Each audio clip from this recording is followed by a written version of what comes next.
It is 6 o'clock. I believe we have both the entire Select Board and Finance Committee here, and I will get started. Pursuant to Governor Baker's March 12, 2020 order suspending certain provisions of the open meeting law, GL Chapter 38, Section 18, and the Governor's June 16, 2021 revised order extending remote participation by all members in any meeting of a public body. This meeting, the Great Barrington Select Board and joint meeting of the Select Board and Finance Committee will be conducted via remote participation to the greatest extent possible. Specific information and the general guidelines for remote participation by members of the public and are parties with a right and a requirement to attend this meeting can be found on the town's website. No in-person attendance of members of the public will be permitted, but every effort will be made to ensure that the public can adequately access the proceedings in real time via technological means. Pursuant to Mass General Law 7C 38, Section 20F, after notifying the chair of the public body, any person may make a video or audio recording of an open session of a meeting of a public body or may transmit the meeting through any medium. At the beginning of the meeting, the chair shall inform other attendees of any such recordings. So this meeting is being recorded by CTSB. It is being recorded by the town. It is being recorded by the Berkshire Edge and the Berkshire Eagle, as well as other members of the public. Any members of the public wishing to speak at the meeting must receive permission of the chair. The listing of agenda items are those reasonably anticipated by the chair, which may be discussed at the meeting. Not all items listed may in fact be discussed, and other items not listed may be brought up for discussion to the extent permitted by law. So we'll start with a roll call of each board. Phil, do you want to start with the Finance Committee? Phil, you're muted. How about a roll call of the Finance Committee? This is Ann O'Dwyer. I'm here. Meredith O'Connor here. Tom Blago, present. I think Michelle is going to be joining us a little Michelle later. is in transit, and Michelle will join us shortly, hopefully, and I'm here as well. And for the Select Board, Garfield? Here. Eric?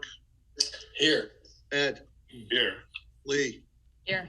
And I am present. The entire Select Board is here. I will turn it over to Mark and Stu. Thanks, Steve. I'd like to just introduce Tom Scanlon from Scanlon & Associates. He's here tonight to present the fiscal 19 and fiscal 20 audits. So, Tom, turn it over to you. Oh, sounds good. Good to see everyone, at least on screen anyways. It's been, I guess it's been a long 18 months for everyone. So you do have the two audits in front of you. Just wanted to go over just like what an audit is, what's our main objective. Our main objective is to opine on the financial statements. The town did receive 2 clean opinions for both 19 and 20, which is always good to see. Especially if you go into the bond market, if you're applying for any grants, that sort of stuff. Just want to walk through. We probably just walk through 20 financials, while they're going back through 19. So the 20 financials on page 3 and 4, that's the audit opinion. Like I said, it's a clean opinion. As far as the town's financial accounting ledgers, the upkeep, very sound audit practices. And then, as I just want to walk you through the financials, is on page 15 and 16. The thing with governmental financial statements, they're very unique. You actually have 2 balance sheets in a government's financial statements as compared to like in the private sector to companies, you have 1 balance sheet. So you have you have 2 measurement focuses. So on page 15 and 16, that's your entity-wide financial statements. I think probably the only ones that really get use out of these are accountants. They're on the full accrual method of accounting. As you look on the balance sheet on page 15, you'll see capital assets recorded as an asset there. and they're being depreciated. Again, you don't have depreciation in your budget. So this presentation is more on the long-term focus. And it's like something that would jump out at you is if you go under unrestricted net position, you'll see a negative 5.3 million. It's always not good to see your unrestricted net position in a negative. The two drivers of that are OPEB. You can see under non-current liabilities, your OPEB is 18.4 million. Again, OPEB, it's the acronym is other post-employment benefits, which is the promises you made to your retirees to pay a portion of their health insurance when they retire. And that is one of the drivers of the 5.3 million negative. And also the net pension liability, which is right below it, but you are on a funding schedule where you pay an annual assessment to the county retirement system. I believe that's going to be fully funded 2022. Unlike OPEB, which you don't have a funding schedule. So these are the primary focuses on these. I don't think questions that people have on the ND-wide statements.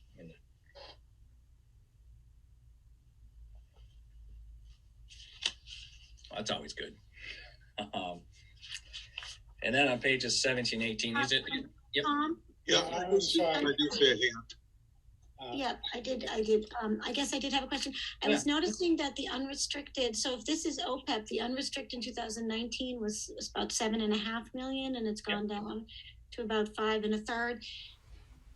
Is that just fluctuations, or is there something we've been doing?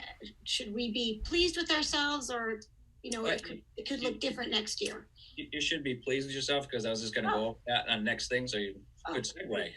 Okay. Happy to help out. Okay. So on pages 17 and 18, these are more your traditional financial statements, which the Finance Committee and Board of Selectmen they can relate to. Again, they're on the modified accrual, so you don't see depreciation on here. You don't see full accrual where what your bill you're putting in. And as you look down under the general fund balance sheet on page 17, unassigned, you'll see your unassigned fund balance is 7.3 million. And basically what unassigned really represents to you is your free cash and your stabilization fund balances. So if you take the two together, plus some gap accruals for 6-day receipts, that will come to the 7.3 million. For a town your size, that is very healthy. And I think your financial practices and your beliefs and your policies, I think they're very sound. So, and then as a benchmark, the way bond rating agencies look at you, they are really looking at unassigned fund balance and how it compares to your total expenditures / budget, but your budget's around the 28.5 million. So that number is roughly about 25%, which is an outstanding benchmark. Generally, they like to see bond rating between 10 and 15% is very good. Anything above 15 is excellent. So when you're in that range, it's good. One of the drivers of that in 2020, hence we can see the leap, is on page 18. That's basically your change in fund balance. And if we focus on the general fund, you'll see your general fund increased $2.9 million, which is very good. Bond rating agencies will look at that and say, geez, you're increasing your general fund. And the two big drivers of that is, if you go over to page 21, this is your budget versus actual, just for the general fund. You can see as we lay it out, you see the original budget and final budget, and then the actual. And as we look at, compared to what you budgeted to what you took in for your revenues, you exceeded your budgetary revenues of 4.1 million.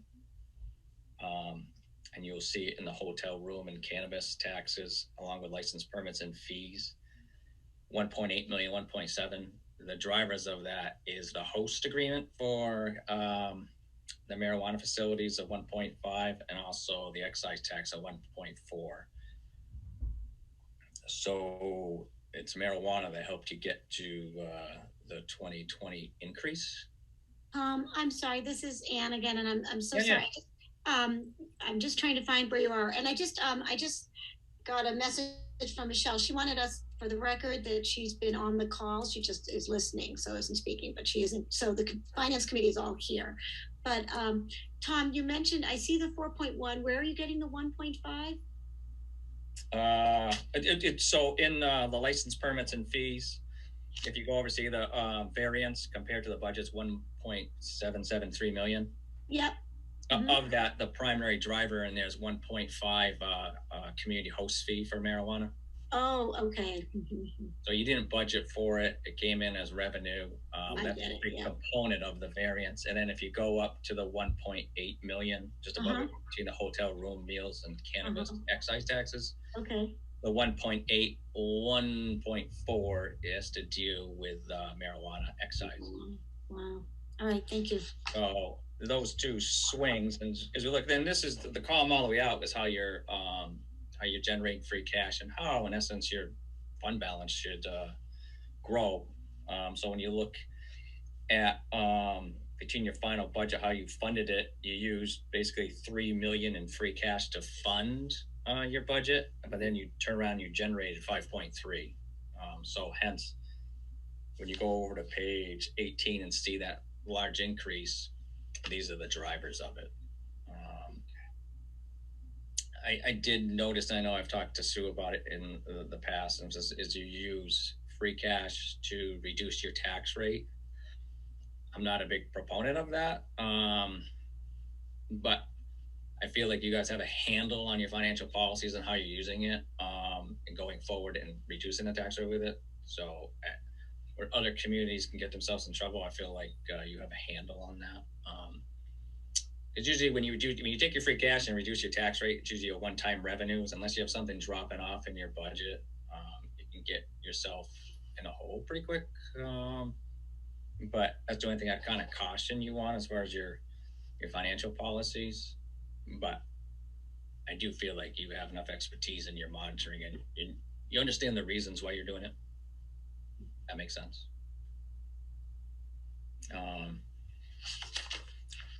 So that's all I really have to say about the financial statements. That that jumps out at you, that 2.3 million. Usually when you look at cities and towns, you don't have a big increase like that in the general fund.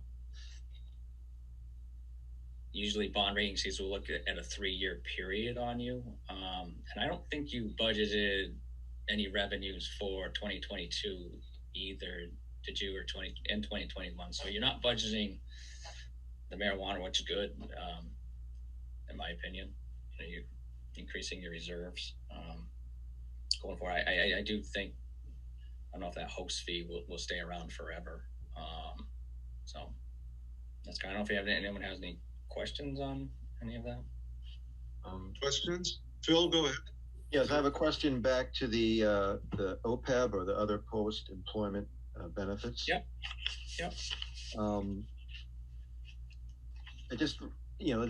Obviously, I mean, I think we all shouldn't be too surprised by this, but if I have this correctly, it's gone from, at the end of 2018, which we don't have in front of us right now, that was roughly 15.7 million.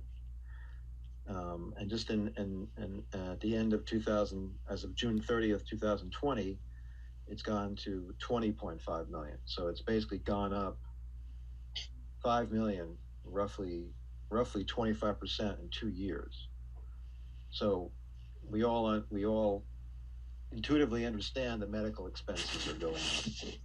But I'm just wondering if there's anything else going on in that calculation which triggered such a fast and steep increase in that number. Well, I think you're looking just at the liability piece.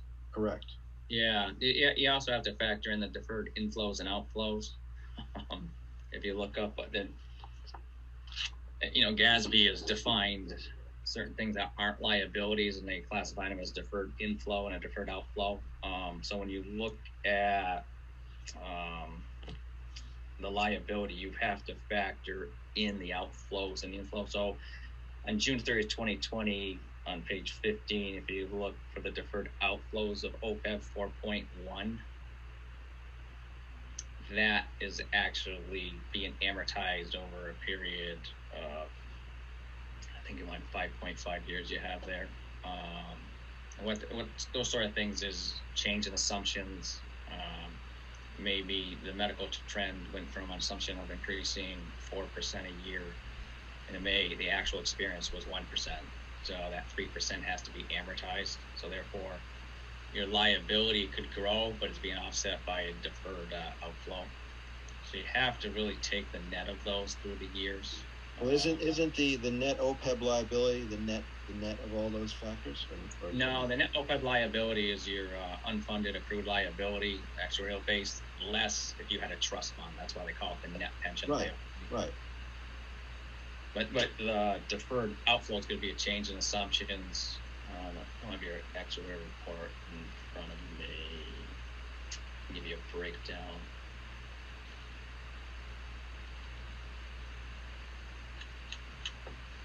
So the liability will grow, and it's like discount rates have been jumping all over the place the past couple of years.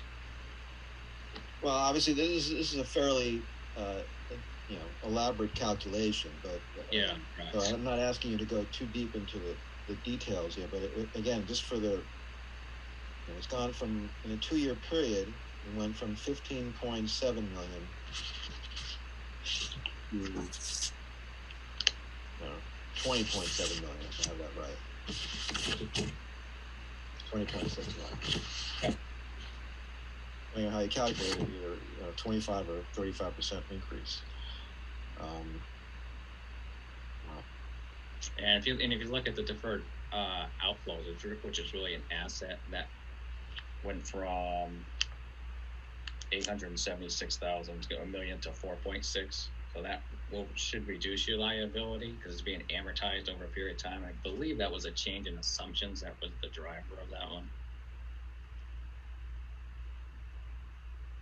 So, I mean, I'd certainly be happy to sort of have if it's appropriate, I'd be happy to have a follow-on conversation with you about this calculation. It's pretty arcane, so I don't want to bog everyone down in this topic, but I would like to have a separate conversation with you about this, just to understand. Oh, absolutely, yeah. You definitely, I'll follow Mark my contact information, give me a call, email, absolutely, okay. Discussion. I know the calculations. I don't want to inflict this on everyone else, but I would like to understand it better. Yeah, I mean, when you look at your liability, it's a huge number. Do I believe it's 18.4? Probably not. Do I believe it's 0? No. But it's all the conversations of being taken place that's going to hold it. It is a liability of your town. There's a lot of drivers up, Yeah, again, we all understand it. It's a liability of the town. It's a commitment that's been made, and we all understand the medical costs are going up. I understand that. Just the rate of that increase to me is more than I would have expected. But we could discuss that in a second. Yeah, definitely. I mean, the one thing you could encourage is OPEB trust. I don't believe you have an OPEB trust. You can. Okay. I mean, that's something you could do. I mean, I wouldn't. If you do an OPEB trust, I wouldn't put free cash into it. I'd have something that would go into your tax rate more than free cash, because I don't recommend taking a easily accessible reserve and putting it into something restricted reserve. I agree, and we're not. Yeah, so. So I'm not advocating that, but I appreciate you bringing it up. But we could discuss this separately. Yeah, definitely. I don't know if there's any other question. Tom? Yeah. Oh, yeah. Thanks, Steve. Tom, I had just a question. I see that the tax liens up quite a bit over last year. And I don't know if you can speak to what's driving that, or if Sue could. I mean, it went from 470,000 to 1,059,000. Yeah, and that's just principal based. That's just the real estate. It doesn't include accrued interest or anything either. So it's going to be a little bit higher with accrued interest. Does that mean that delinquencies are going up, or? Yes, it's a driver of the issues that were in your tax collector's office.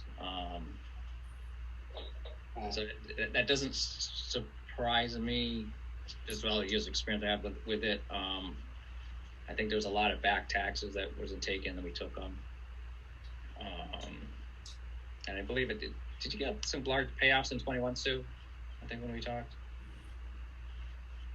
So you're muted.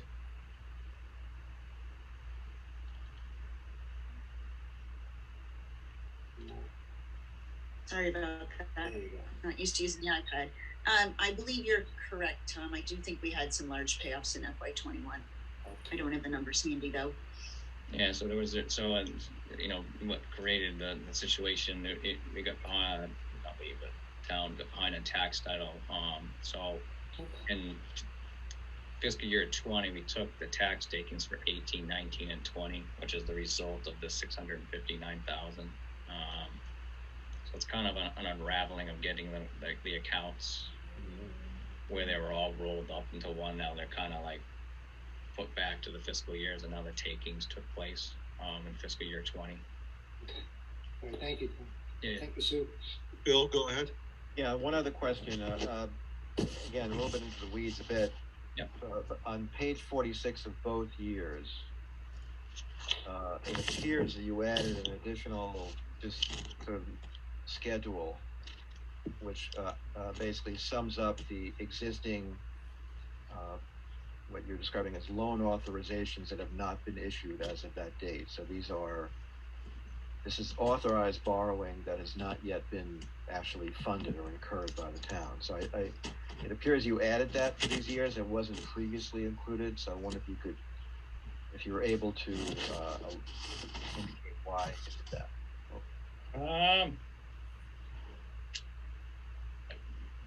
Sheer probably oversight. I have to check that out because they should be in there.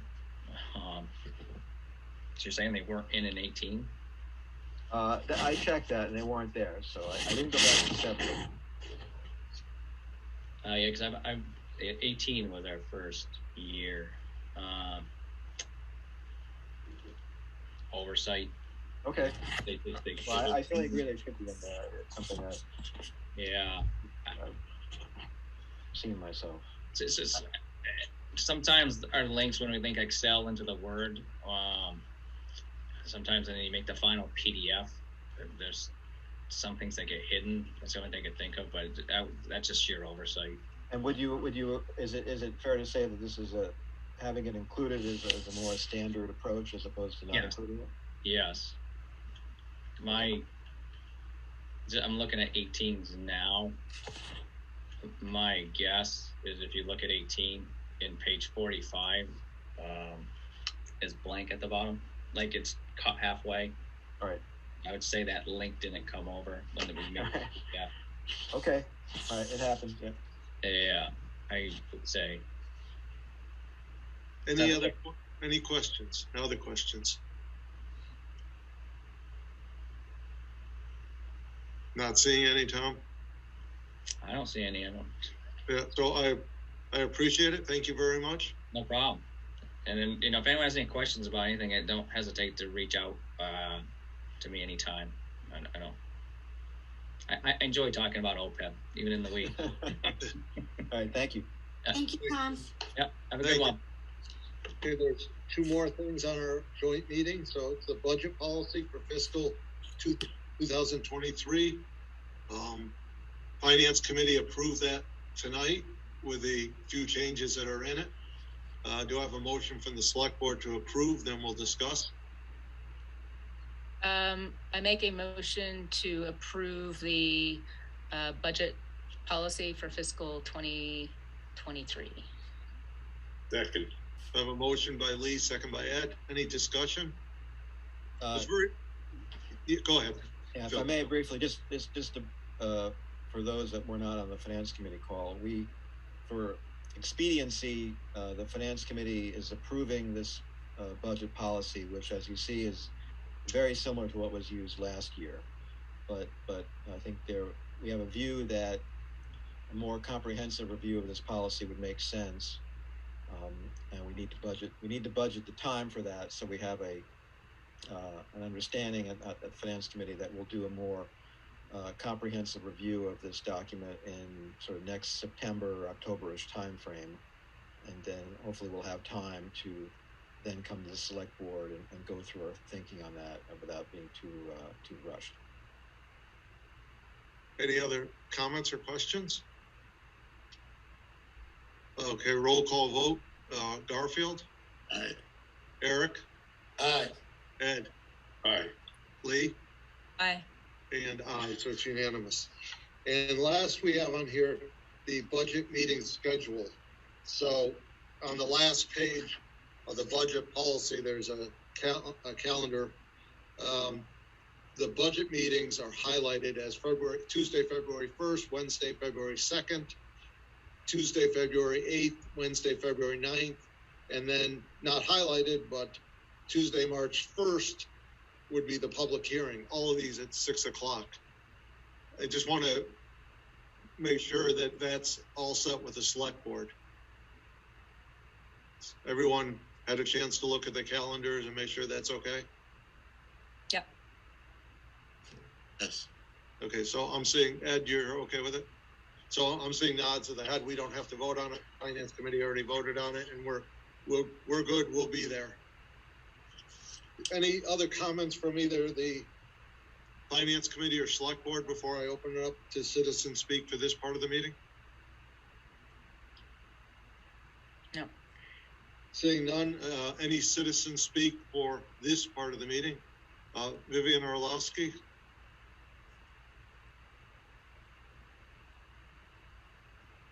Okay, I'm unmuted. Can you hear me? Yes. Thank you. Just a quick comment. Since I don't see any other opportunity to say this, I just wanted to thank Chair Steve Bannon for forwarding a letter that I was able to put together over the weekend. I apologize for the late notice. As you do, I have many other obligations, but I thought that this information that I conveyed was either new research or something more important, which was the recommendation from the Affordable Housing Trust Fund board concerning their recommendations that while they were made at a December 1st meeting, the chair was unable to, due to computer problems, was unable to get them out until yesterday. So the Finance Committee did not have this information, either the research that I provided in the letter or the Affordable Housing Trust Fund board recommendation when they made their recommendation to the select board. And I would just like to point that out and thank you for your consideration. Thank you, Vivian. Anyone else?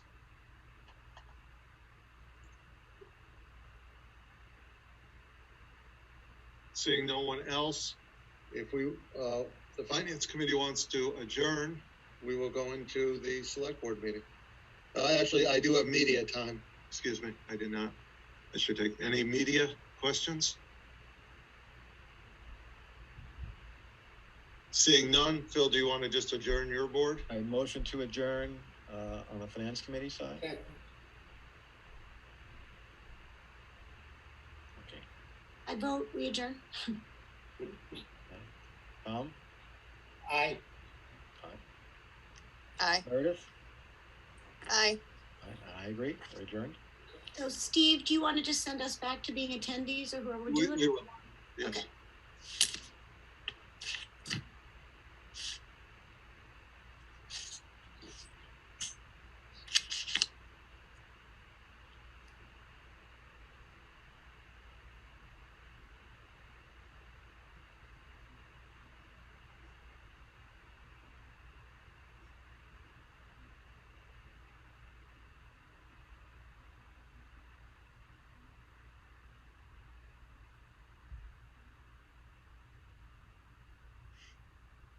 I think we've got that down pretty well.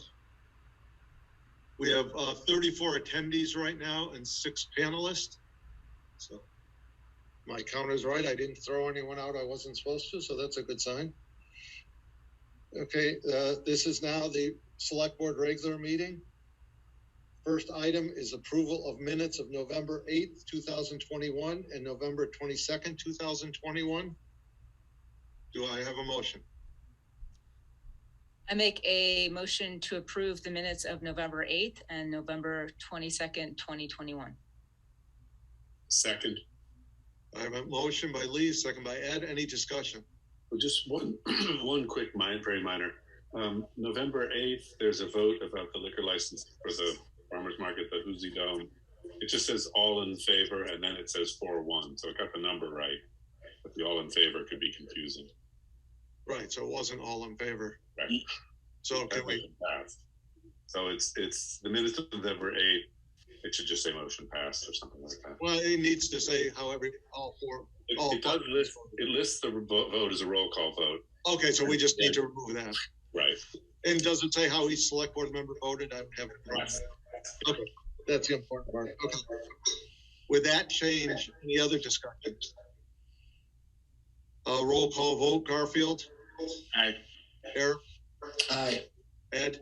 Aye. Lee. Aye. And it's unanimous. And thank you for Tate for getting us caught up.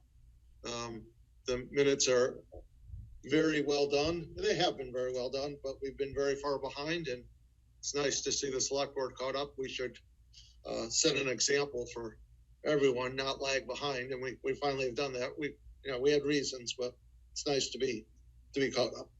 So select board's announcements, statements. Garfield? Nothing at the moment. Okay. Eric? Yeah, just a couple small things. One, I just wanted to remind everybody that Berkshire Grown's doing their holiday market this Saturday at the Barrington Community Center, also known as the Hoosie Dome, from 10 to 2 this Saturday. And also another fun event in Housatonic is going to be Open Studios at Muse, which is at 430 Park Street. And it's just going to be a bunch of artists showing off the space and all their work. So a couple fun things to do if you're in Housatonic this weekend. Thank you. Ed? Lee? Yeah, just to mention that the CPA Step 2 or CPC Step 2 applications will be due on December 17th. Thank you. I have nothing. We'll go into Steven, may I back up for a moment? It's actually something just in general, other than the fact that this is the time of year when we should all be thinking of each other, being kind to each other. I think as a select board, we should also set an example, but please be kind to your fellow citizens. When you're in the store shopping, also please be safe, wear your mask when needed, but this is also the time of year to take care of yourself and take care of others. And I just wanted to get that out there that we need to treat each other well. Thank you, Garfield. Mark, town manager's report. Hey, Steve. I just have a few quick updates for you this evening. First on my list is Housatonic Waterworks and Code Red messaging. I just wanted to mention that we received complaints related to water quality, from time to time, and we do pass those messages on anytime there's work being done to the system, and anytime we're aware of pending work.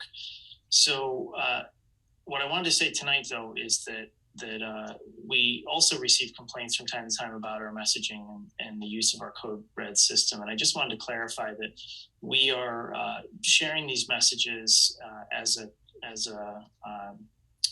a way to communicate with Housatonic residents on behalf of Housatonic Waterworks. So our role is limited, and we share the messages we receive when we receive them, or as soon as possible after receiving them. So that's the reason why we include Housatonic Waterworks contact information at the very tail end of those messages, and we encourage people to reach out to Housatonic Waterworks if they have concerns or questions directly. So again, we're happy to pass those messages along, and we do them as quickly as possible. But I just wanted to remind everyone that we are sharing that information to assist with our to assist our customers in Housatonic. And then my next update here is related to the American Rescue Plan Act, or ARPA. So included in your packet for this evening was a copy of the ARPA survey. and a summary of the results of that survey. And Tate Coleman's here tonight to walk you through our findings, and then we'll continue to meet as a staff committee to work on a recommendation and an executive summary to present at a later date to the board. But this is just to keep the information flowing and the conversation moving along. So that said, I'll let Tate take it from here. Hello. Here, I should be sharing my screen. Can you see? We can. Okay, great. Okay, so this is the survey that the town did on funds use for ARPA is what I'm going to be talking about today, and just a review of the results from that survey. So it was distributed online and in print. It was available in Spanish. There was a 21-day or so input period, and it was promoted by the town, like it was on the town website for citizens, and then it was in print at the People's Pantry. Berkshire South Regional Community Center sent it out. CHP made it available.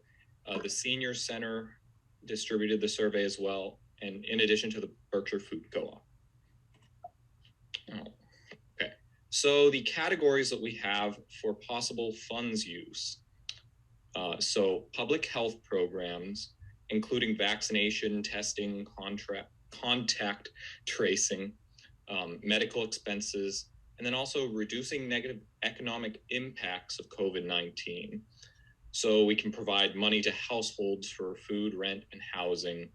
Also money to small businesses. Additionally, the other two categories are extra pay for essential workers and funding for capital projects, for example, water, sewer, and high-speed internet projects.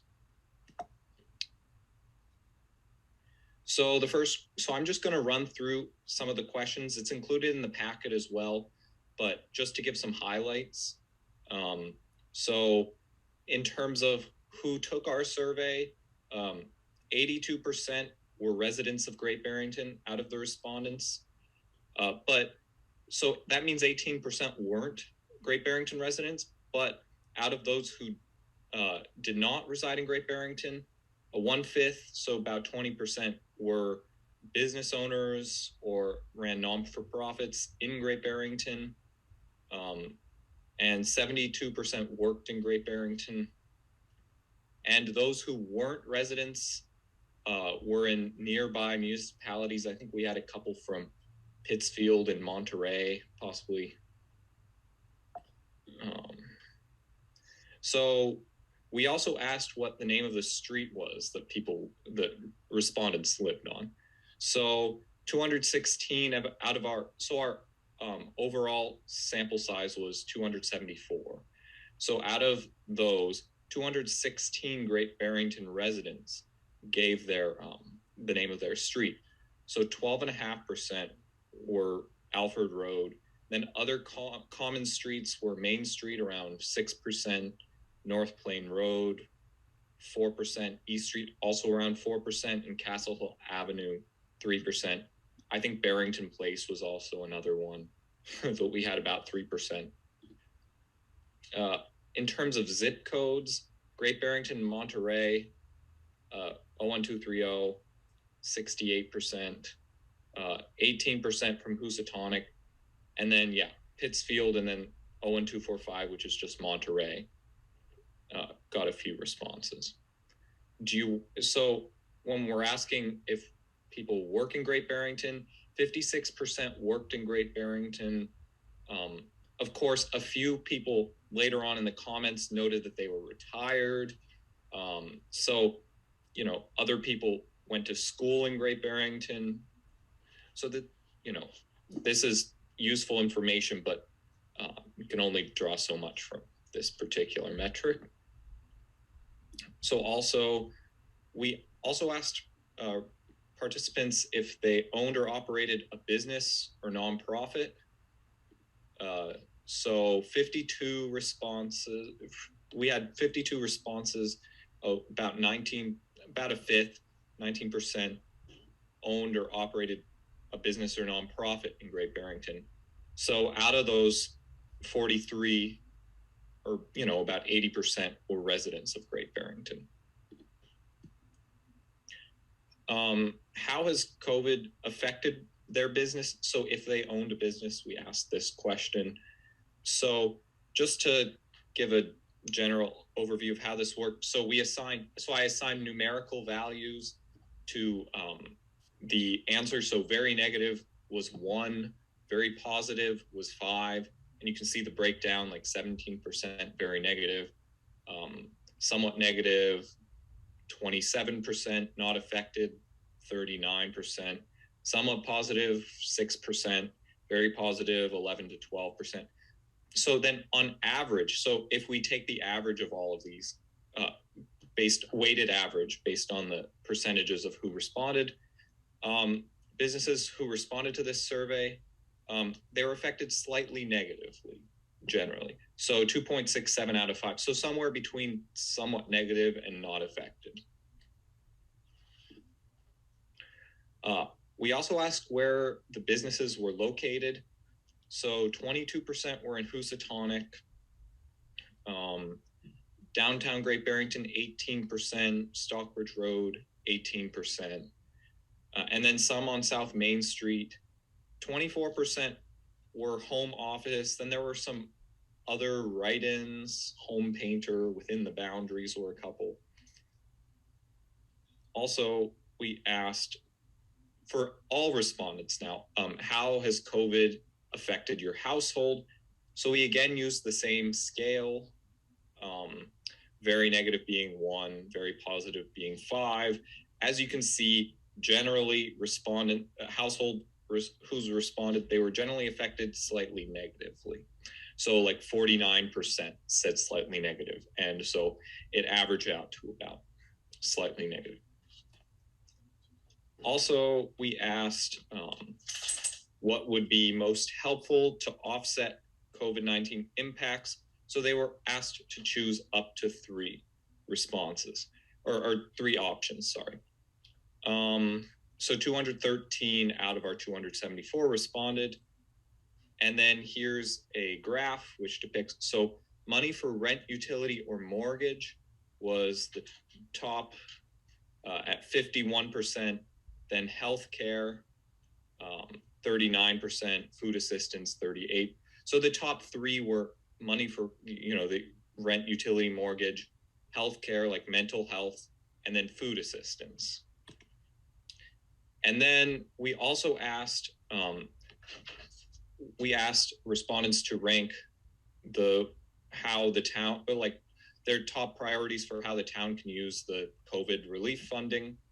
So you can see this distribution. So under fund public health programs, reduce negative economic impacts, extra pay for essential workers, fund, and then water, sewer, high-speed internet projects.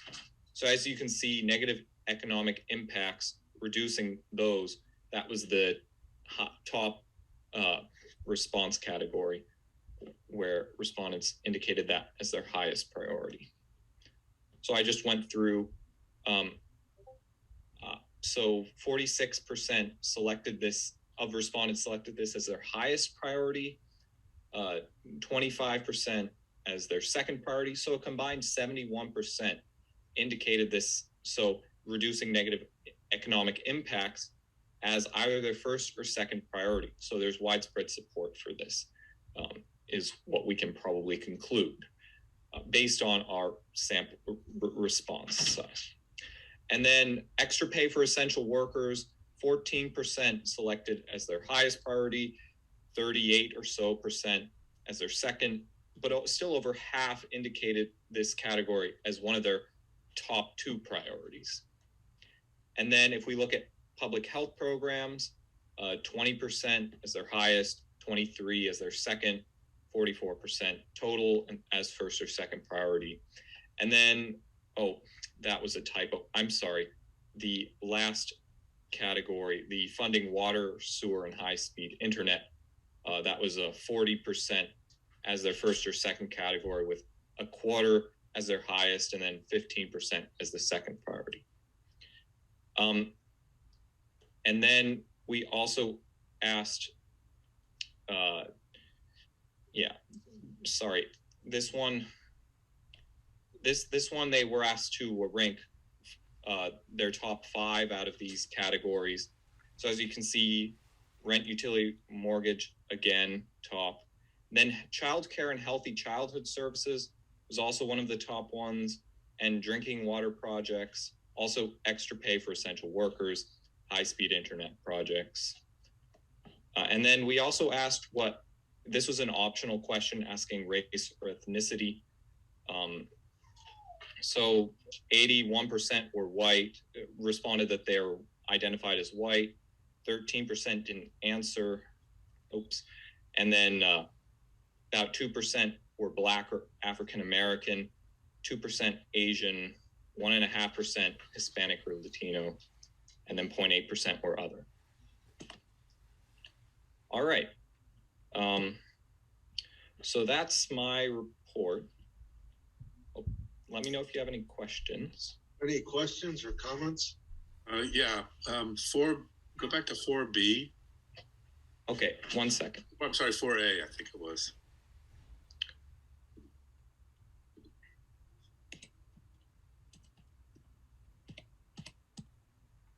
This one? Yeah, so it's been a long time since I took a statistics class. Yeah. But it looks like a slight majority either were not affected or had slightly positive. If you add the last 3 categories together, right? A little over half actually, it was either didn't affect them or it was slightly positive if you combine the two. Is that right? Let's see. So 38, 49, 55.8. Right.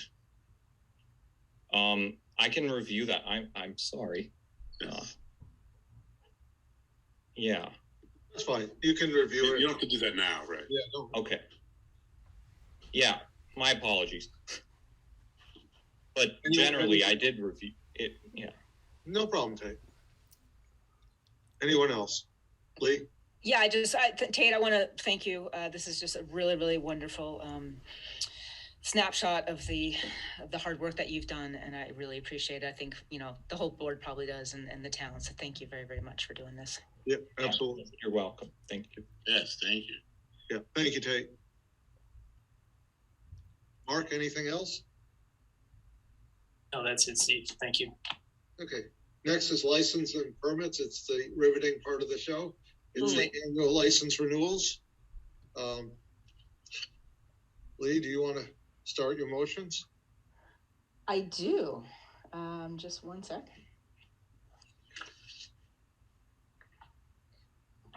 Get all my fun stuff together.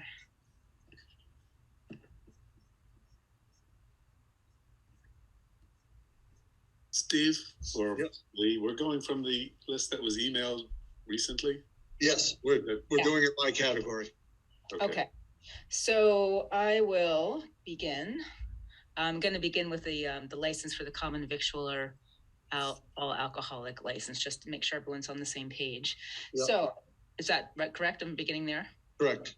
Okay. So I make a motion to approve the common victualary.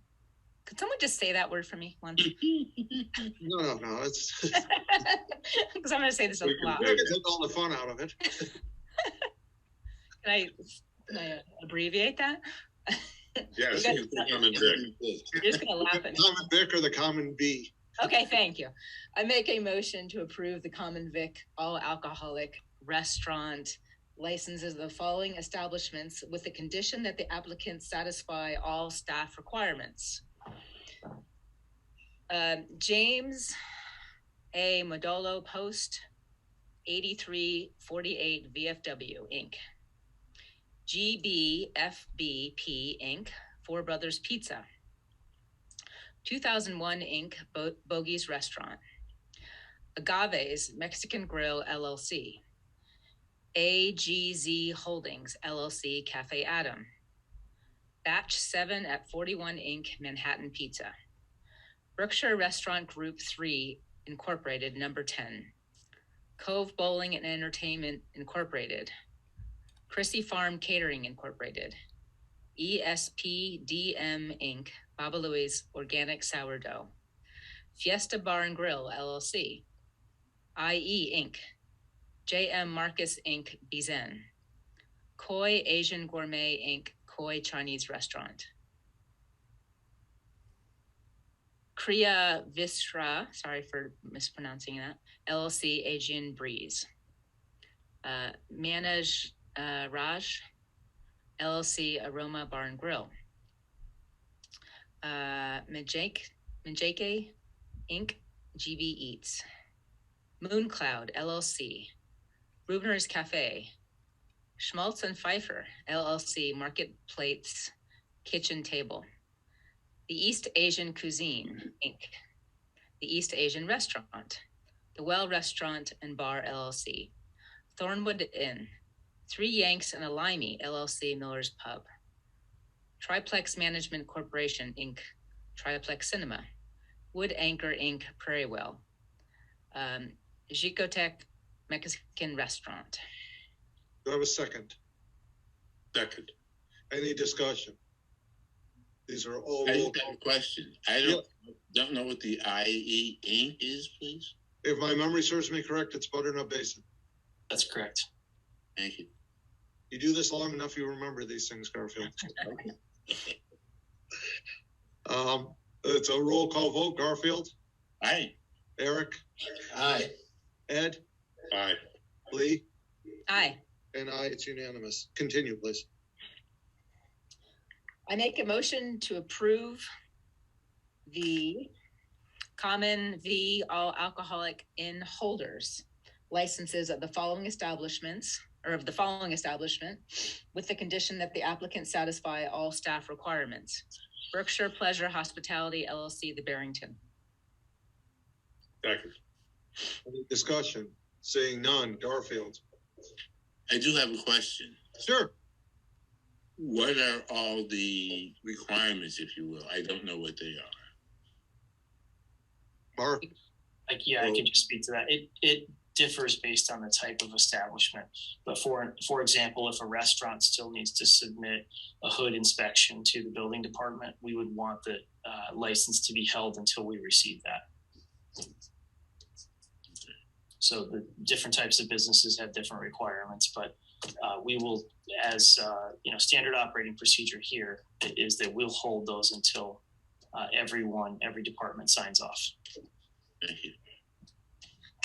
Anyone else? Roll call vote. Garfield? Aye. Eric? Aye. Ed? Aye. Lee? Aye. And aye, it's unanimous. Continue, please. I make a motion to approve the Common Vic Wine and Malt Restaurant licenses of the following establishments with the condition that the applicants satisfy all staff requirements. Berkshire Mountain Brewers Incorporated, Barrington Brewery and Restaurant.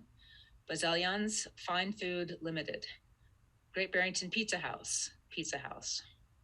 Najee's Catering Incorporated. Science. Second. I have a motion and a second. Any questions? Comments? Hearing none. Roll call. Garfield? Aye.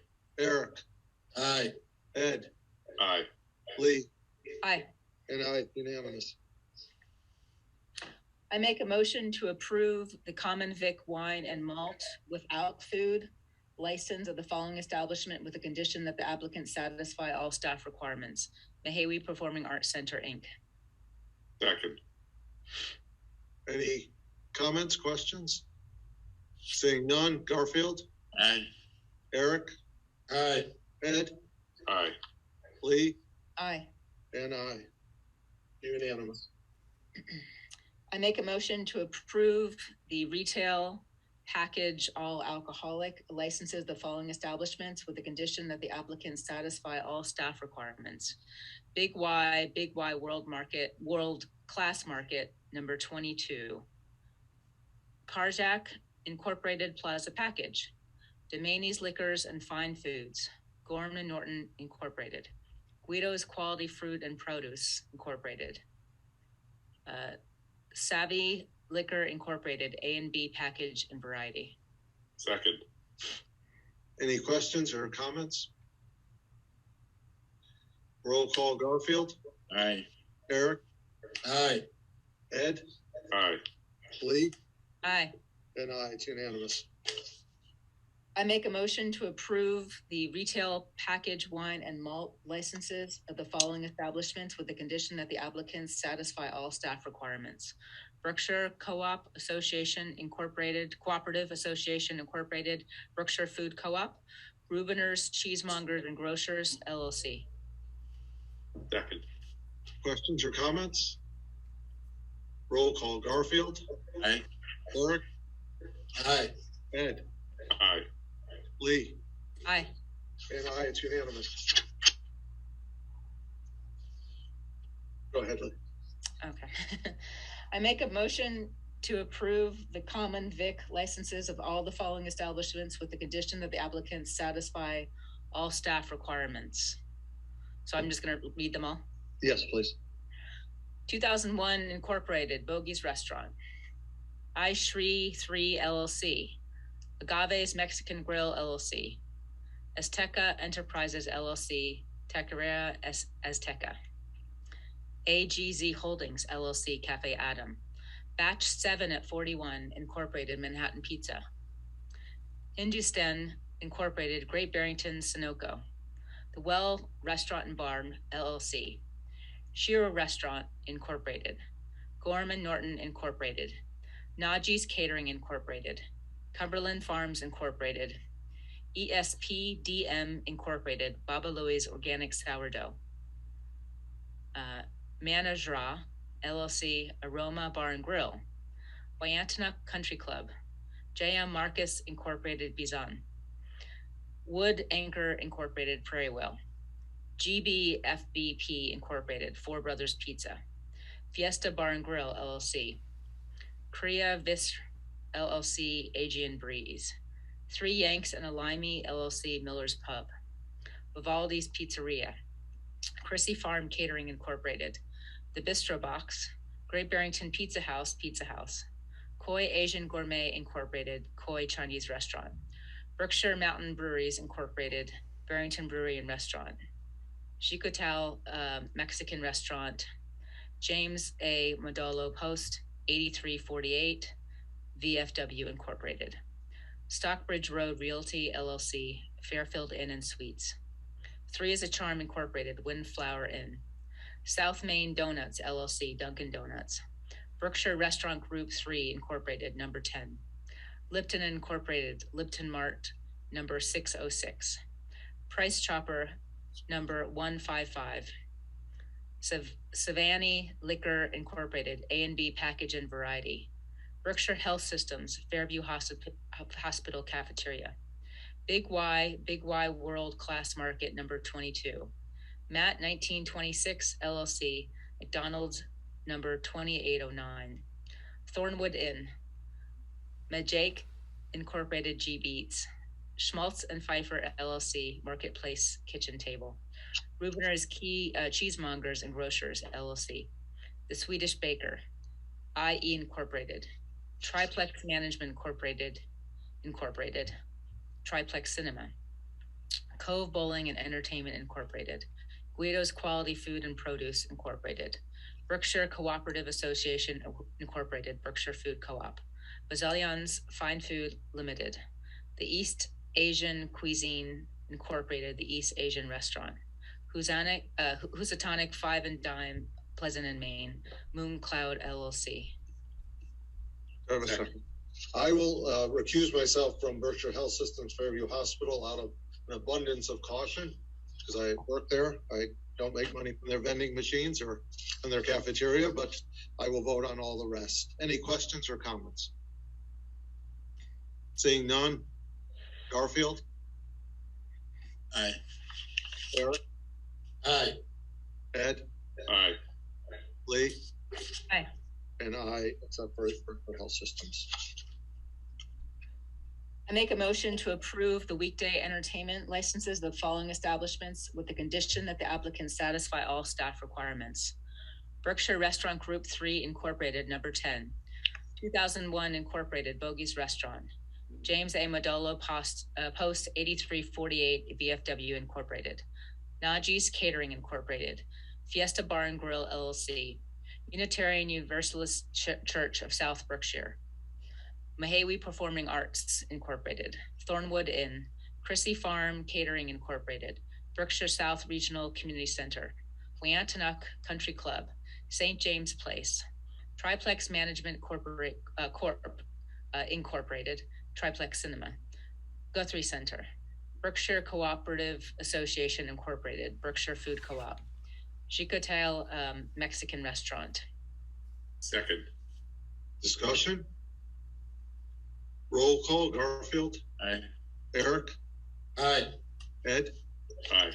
Lee, Aye. and aye. It's unanimous. Continue, please.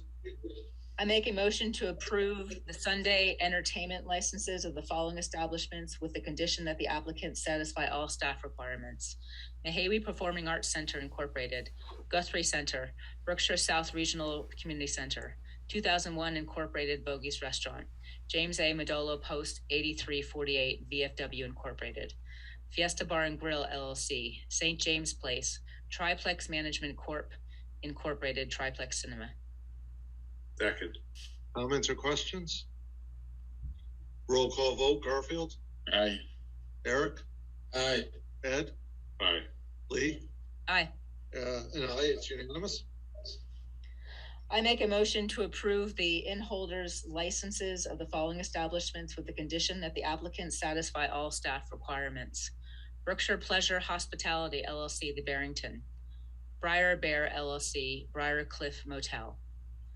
Kanji Uncorporated Holiday Inn Express. Thornwood Inn. Three is a Charm Incorporated Windflower Inn. Wind in the Pines. Shamaje Incorporated Travelodge. Stockbridge Road Realty LLC, Fairfield Inn and Suites. Wainwright Inn LLC, Wainwright Inn. Second. Discussion? Roll call, Garfield, Aye. Eric, Aye. Ed, Aye. Lee, Aye. and aye. Unanimous. I make a motion to approve the amusement licenses of the following establishments with the condition that the applicants satisfy all staff requirements. 2001 Incorporated Bogey's Restaurant, Berkshire Mountain Breweries Incorporated Barrington Brewery and Restaurant. Second. Discussion? Roll call vote, Garfield, Aye. Eric, Aye. Ed, Aye. Lee, Aye. and aye. Unanimous. I make a motion to approve the motion picture licenses of the following establishments with the condition that the applicants satisfy all staff requirements. Mahawi Performing Arts Center Incorporated, Triplex Management Corp. Incorporated, Triplex Cinema. Second. Discussion? Roll call, Garfield, Aye. Eric, Aye. Ed, Aye. Lee, Aye. unanimous. I vote aye. I make a motion to approve the bowling license of the following establishment with the condition that the applicants satisfy all staff requirements. Cove Bowling and Entertainment Incorporated. Second. Discussion? Seeing none, Garfield, Aye. Eric, Aye. Ed, Aye. Lee, Aye. and aye. It's unanimous. I make a motion to approve the Class 2 licenses of the following establishments with the condition that the applicants satisfy all staff requirements. 7 and 23 Motor Sales, All-Star Auto Salvage LLC, Formel Auto Salvage, D.A. Dempsey Auto Sales, Drecker's Auto Body Incorporated and Mechanic, J.D. Automotive Incorporated, QJP LLC, Johnny's Garage, TireKickers.com LLC. Second. Comments, questions? Roll call, Garfield, Aye. Eric, Aye. Ed, Aye. Lee, Aye. and aye. It's unanimous. I make a motion to approve the Class 3 licenses of the following establishments with the condition that the applicants satisfy all staff requirements. D.A. Dempsey Auto Sales, Drecker's Auto Body Incorporated and Mechanic, QJP LLC, John's Auto Body. Second. Any discussion? Roll call, Garfield, Aye. Eric, Aye. Ed, Aye. Lee, Aye. and I, it's unanimous. Thank you very much. New business. Request from Peter Puchalowski, attorney for the Community Development Corporation of South Berkshire, 910 Housing, Inc., and Wayfinders, Inc., in accordance with Section 10.4.8 of the zoning bylaw for a good cause extension of special permit 887-18, issued November 26, 2018, for the work in the Zone 2 of the Water Quality Protection Overlay District at 910 Main Street, Great Barrington. Explanation. Hi. Thank you. This is the low and moderate income housing project at 910 Main Street. One of the inherent problems in this process is that you need all your local permits to apply for state funding, and state funding is never quick. So you come to the end of your local permits and you're still trying to get the money. At this point, we've scheduled January 13 for a closing on financing on this. The planning board has extended the 40R permit, and conservation is extending the order of conditions. The problem here is we couldn't get in the ground during the initial term of a permit because the funding takes much longer. So we ask you to extend it for a good cause, that being that the way the order of business is on this, you couldn't get to the point of exercising the permit until after it expired. So either Chris or Mark, if we extend it for a good cause, should we put a time on it? Steve, I'm going to open Chris's mic and see if he has any. Yeah, I see his hand up too, so thank you. Hi, this is Chris. Hi, Chris. Hi. Well, I think Councilor Puchalowski's email requested a 6-month extension to the end of June of 2022. Is that right? That's correct. Yeah. So I think your motion, if you're looking for a positive motion, would be to grant a good cause extension to June 30th, 2022. Do I have a motion? I make a motion to grant a good cause approval through June 30th, 2022. I probably messed that up, but No, that's correct. Okay. Do I have a second? Discussion or questions? Seeing none, it's a roll call vote. Garfield? Aye. Eric? Aye. Ed? Aye. Lee? Aye. And I, it's unanimous. Thank you very much, Attorney. Thank you. Next is the Senior Tax Deferral Program. Promote a few people here.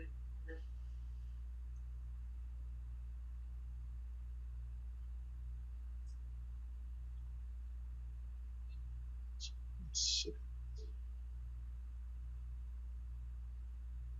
Phil Orenstein is the chairman of the Finance Committee. Yes, can you hear me? Yes, we can. And okay, there I am.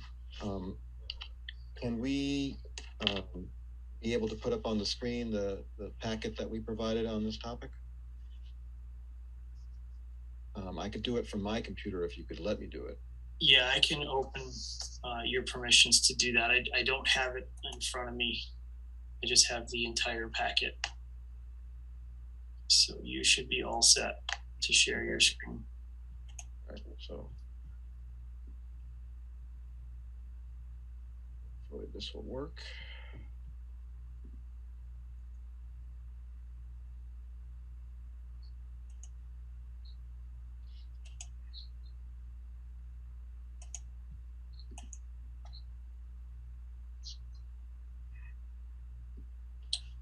Are you seeing the share screen option? Yep, just give me a minute.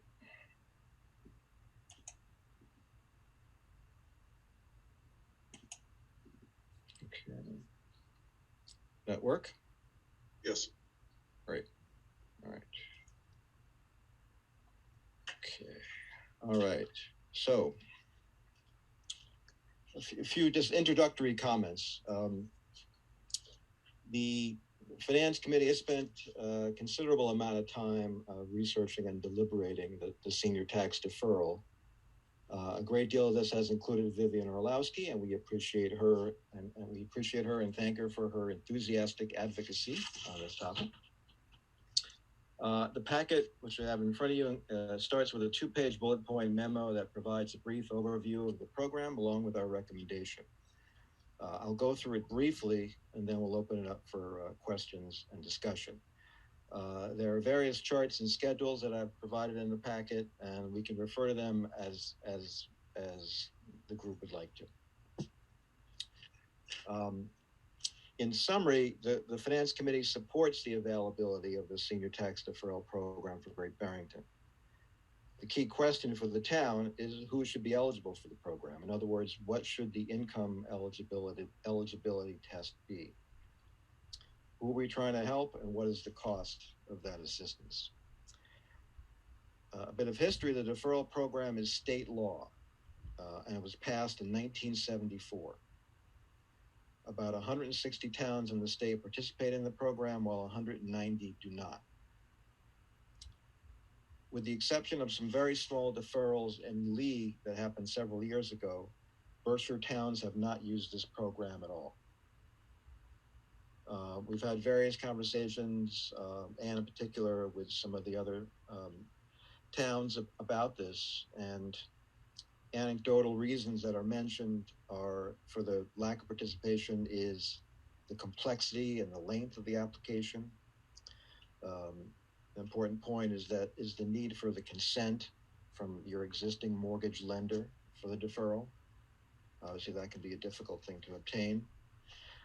Concerns over the impact of those who will inherit your home, and probably very importantly is just a lack of awareness that the program even exists. It's a bit of a mystery in certain towns. So looking at the memo, I'll go through the bullet points quickly. Like I said, the deferral program became Massachusetts law in 1974. Since that time, there have been several amendments, and there's extensive guidance that's been provided by the state on how to implement and manage the program. So the big picture there is that this is not a new program. We're not breaking any new ground here. A property tax deferral does not eliminate the tax obligation like an exemption does. Instead, it defers the payment until a time when the eligible homeowner no longer owns the home, such as when it's sold, transferred to a trust, or the death of the owner. Deferred property taxes plus interest accrued during the years of the deferment must be repaid to the city or the town at that point. The program is fairly flexible in that seniors may defer any or all a part of their taxes owed each year, provided that as long as they must continue to qualify, and the cumulative total of those deferred taxes, including the accrued interest, cannot exceed 50% of the fair cash value of the property as determined by the assessor. So that's really the key limitation on how much you can defer. Repayment of the deferred taxes and accrued interest. The state guideline on the interest is 8%, and we'll come back to that. Like I said, is due when the property is sold or the death of the owner, unless the surviving spouse continues to defer. As of the date of death, the interest accrues at 16%. That's a state law that cannot be changed. It does appear a bit onerous on paper, but that is the requirement. The state has established eligibility criteria for the deferral, and the town's legislative body, our town meeting, can elect to modify those criteria within certain limitations. In summary, the current eligibility criteria, and obviously there's extensive memorandum from the state on all of these criteria, but in summary, this criteria is you must be age 65 or older, a resident of the state for at least 10 consecutive years, and have owned the property for at least 5 years. Then there's the income test. The resident's gross income or income or gross receipts for the previous calendar year cannot exceed $20,000. And this income applies to either a couple or a single person. There are other senior tax benefits where there's separate rates for couples and singles, that is not the case for the deferral, and that's as specified by the state. And gross receipts include all income from all sources, including Social Security. There's no adjustments there. Like I said, the interest accrues at an interest rate of 8% unless it's modified. And importantly, any existing mortgage lender must consent to the deferral and the priority of the tax lien. The town would be getting a priority lien for these deferred taxes prior to the mortgage lien, so that's why the mortgage lender has to consent. And that is why it is frequently the case that they would not consent to the deferral. So, number 4, as we mentioned before, Great Barrington can vote at town meeting to modify these criteria. Most importantly, that relates to the income test. The $20,000 gross income limit may be increased, and this is according to the state, it may be increased up to the income limit allowed for the circuit breaker state income tax credit for a single non-head of household. And that number as of this year is $62,000. So based on current law, the town's option is to keep it at $20,000 or increase it up to $62,000 or any point in between. Some towns, and examples are Brookline, Newton, and Sudbury, they have requested and received state legislative authority for higher income limits and lower age criteria. So they've raised the income limits to approximately 80 or 90,000 in certain cases, and lower the age criteria to 60 in certain cases.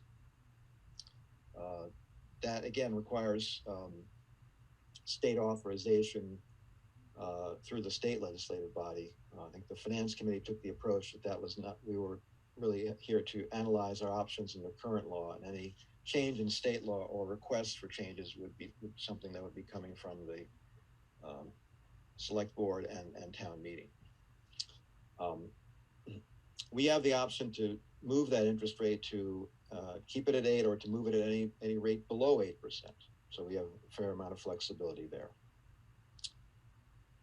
So we, as some of you may know, we've spent an enormous amount of time researching this point and discussing it at great lengths over the course of various meetings at the Finance Committee, and we've taken a great deal of public input on this. In making our recommendation on the income limit, we consider a wide variety of information points, input from the community, reflecting on what we think is fair and not fair. We spent a lot of time looking at what other towns are doing, and there's a wide array of data points there, although we don't have the luxury of looking at what our neighboring towns are doing, because as I mentioned before, they're really just not participating in the program. So there's no clear track record of how Berkshire towns are approaching the income limit test. We certainly spent some time thinking about a hypothetical couple, a senior couple who are reliant on their Social Security income. And we looked at scenarios there. Obviously, everyone has different benefits under the Social Security program, so it's you have to speak very broadly. But the nationwide average benefit, that's nationwide, which so it'll vary dramatically, is about $18,600.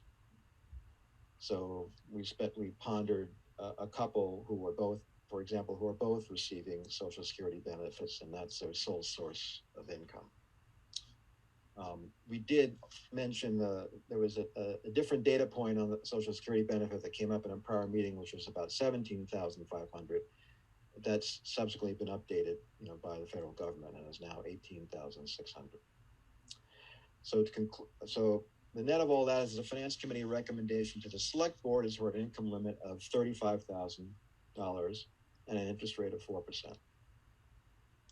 An important point there is, the Select Board can make these recommendations. They can be approved at town meeting, and then we can elect in subsequent years to change those criteria. So we have flexibility to go back and change it based upon our experiences with the program. Broadly speaking, that made a fair amount of sense to the Finance Committee, given that, it's very difficult to predict how this is going to go. Some observations is that, like I said, there is very limited capability and data to quantify the need among our residents for this assistance or to predict the volume of the applicants. Again, like I said, it's a complex program and difficult to, it may be difficult to get the approval of the mortgage lender. So, typically towns have seen the applicants come in relatively small numbers. We've all been searching around for relevant data points that will help us understand the need and what makes sense in terms of how we set this test. And purely just for context, here are some facts that I would throw out there. In Great Barrington, the federally funded heating fuel assistance program actually assists about 190 members of our community, but of that number, 63 of them are seniors who own their homes.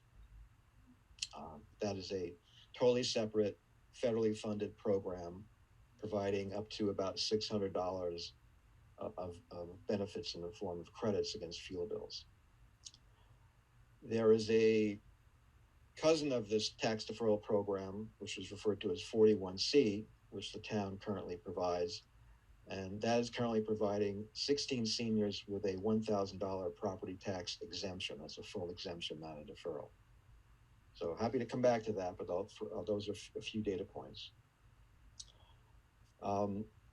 It's important to note that while the program operates under established state law, the usage of the program will require the time and resources from town staff. In particular, Sue and Ross Savori, our new assessor, and they've both been involved in our just conversations and our research so far, and any implementation will require their time going forward.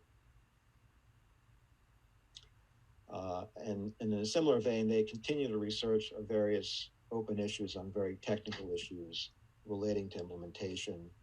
How do we deal with highly unlikely scenarios, but important to understand about what if a homeowner has an existing reverse mortgage?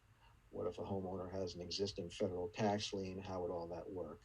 And we've been discussing that with Ross and Sue, and they continue to work on that. An important open point, probably from Ross's perspective, is that the implementation timetable is fairly complex in terms of if we go forward and people really want to know when they can apply, we'll probably need some guidance from him on that timetable, and it requires some research with the state. We also have the nuance of people could apply under the old income test, and people will want to know justifiably when they can apply under the new income test to the extent it's approved at town meeting. And just one last more general point, we've all done a lot of research on this topic. There is a relatively long list of existing property tax exemption programs, mostly targeted at seniors, and they all have different eligibility criteria, different application process, different requirements. They're fairly complex. Taking a step back, I would suggest that at some future point, the town can explore ways to provide more comprehensive guidance to the seniors on how to navigate these various options. Because we wouldn't want people who otherwise would want it and would qualify just to not do so because it's way too complicated, or they don't have good vision, or they don't have good internet access, or they find it overwhelming. So I think that assistance would be helpful. And that certainly relates to all of the other senior programs that are out there to assist seniors who are having financial difficulties. So on that point, I'm going to stop. There's a lot of other information in here, but I think I'll stop to see if we have any questions, and also to let the other members of the Finance Committee make their comments if they would like to. Any questions or comments from the Select Board? Yeah, I have a few. Yes, go ahead. And then Lee. A little more about what it is the staff's researching. Is you expect to have answers before May, I assume, before we vote on this? I'll take a stab at that. The answer is yes. It really shouldn't hold up what we want to do here. These are, I would describe them as very technical points, highly unlikely points. But if you asked us right now, if you asked Ross right now, if he had an applicant for the senior tax deferral who would be eligible, but at the same time had a reverse mortgage, there was a little bit of ambiguity as to the town's ability to say no to that for the obvious reasons. Okay, I mean, I don't have a problem sending something not complete to town meeting as long as it's complete by the time it gets there. Yeah, I wouldn't worry about that. I think we're okay. The staff time, did he have an estimate, Sue or Ross, about how much? I guess you don't know because you don't know how many people are applying, correct? Yeah, I think it's unclear at this point until we have a better sense of how many people will qualify and apply. But I did open the mics for Ross and Sue if they have any comments to provide. I'll defer to Ross on that because I think it's going to be more of his time than in my area.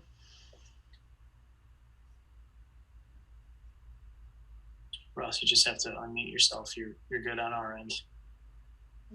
Sorry, how about now? There you go. Yes. Yeah, I mean, it's difficult to say until we actually have an applicant that comes in. I mean, I think basically the majority of times just verifying, the total income based on the information that we're going to require and then go ahead and processing it. I mean, it's a little bit difficult to say. I mean, being that there's only two of us in the assessing office, but I'm sure we'll be able to handle it. I'm not overly concerned about it, but we won't know until we actually do one. Okay. Just a couple more quick ones. If the rate changes every year, does it change for the people who already have a loan out? No, that's a good question. It won't change for the existing deferrals when you. If I borrow at the 4%, right? If somebody borrows at 4%, it stays 4% until they pay us back.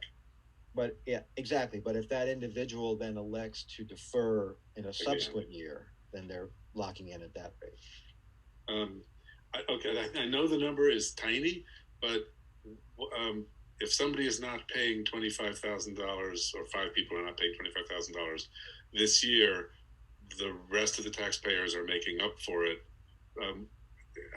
Is there quick math? I mean, I think it's pennies, right? For the other taxpayers.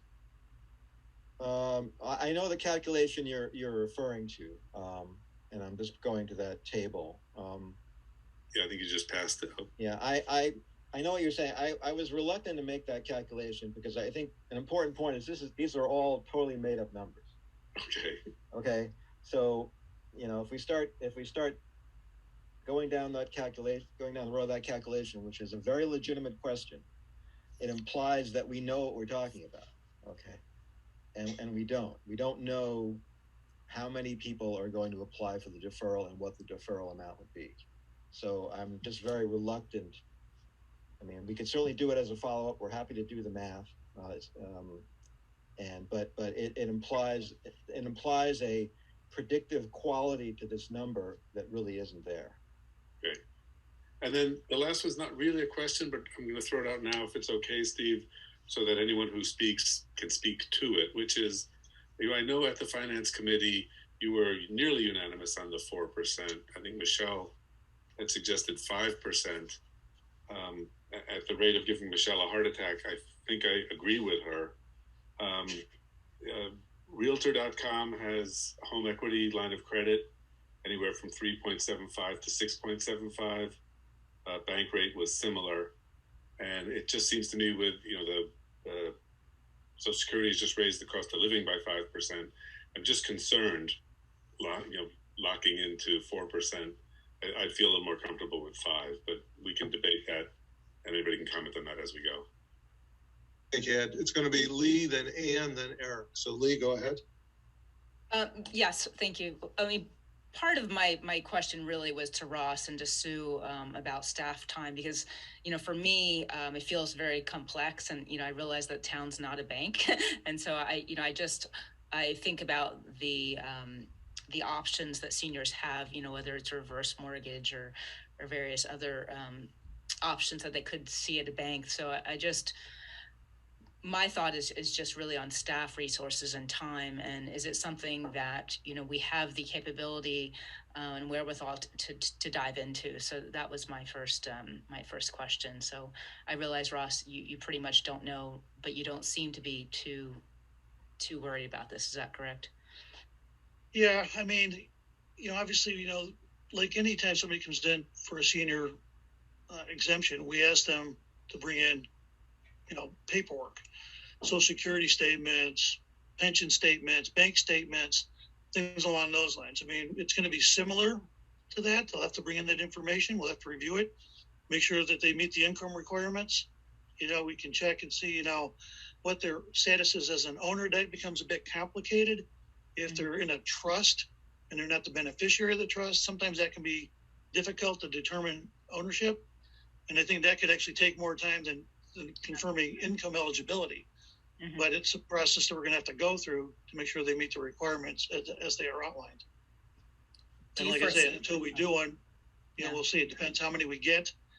I mean, I don't think we're going to see that many of these things, but you never know. It doesn't seem like it's been a real popular thing in a lot of other towns, and we'll see what happens. Okay, thank you. Sue Carmel, do you want to just add before I go to Ann?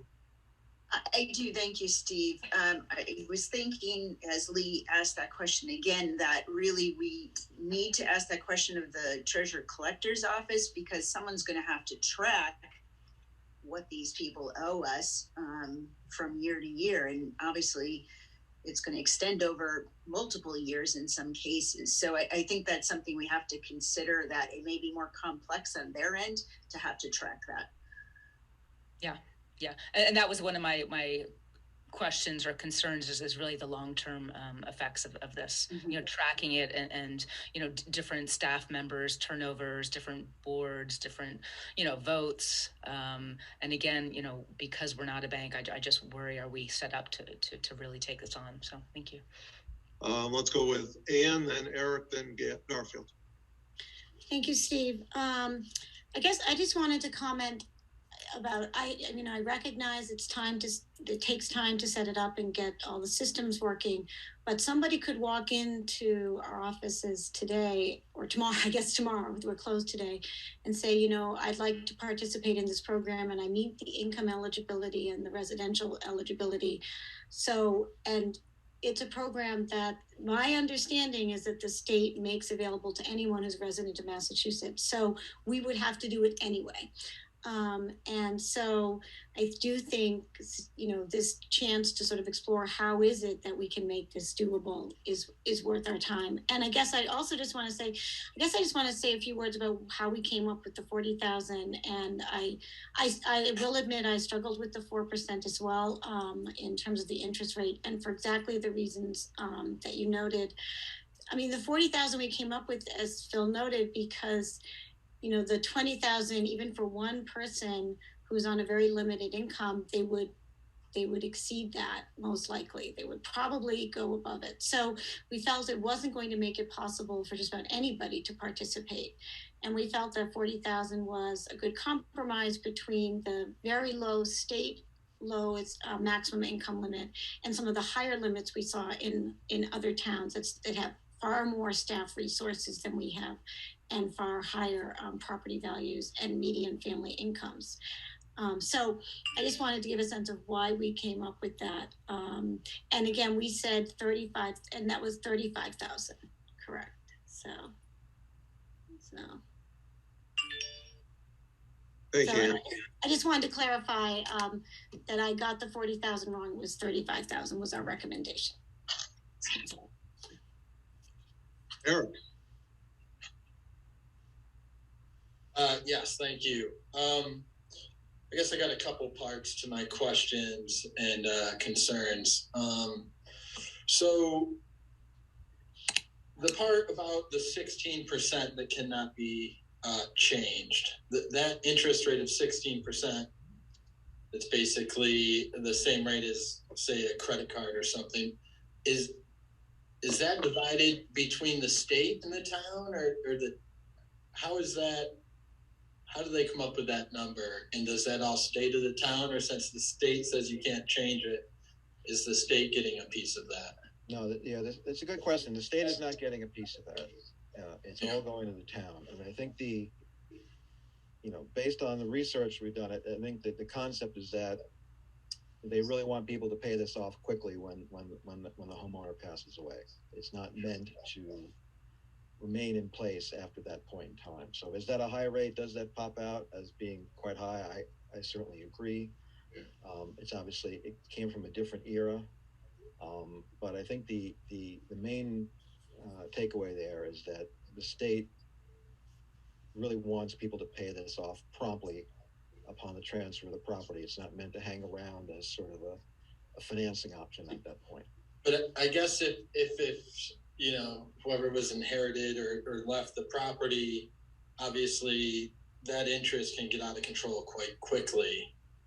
And in a sense, I guess my concern would be just the imagery of the town of Great Barrington taking somebody's family property, so, which I guess goes back to me being concerned.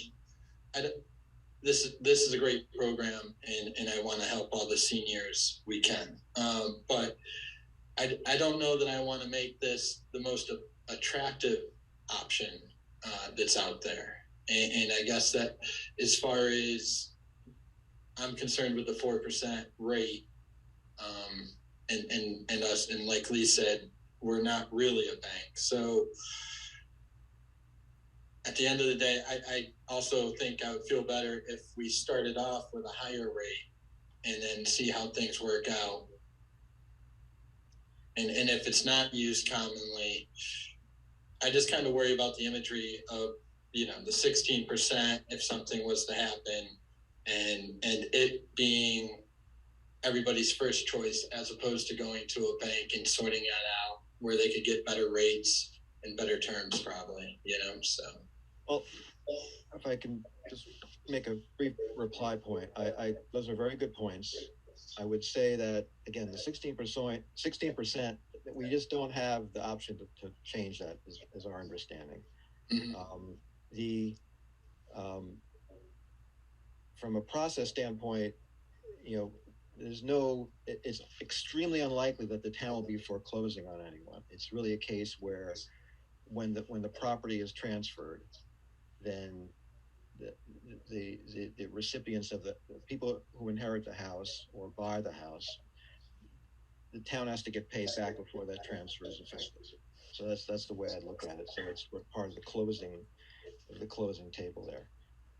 In terms of the rates, one thing I would say is that the rate and the eligibility criteria work together, in that the lower the eligibility criteria on the income side, then the less likely that those individuals or that couple is going to be trying to arbitrage or sort of make money off the town by using the deferral program.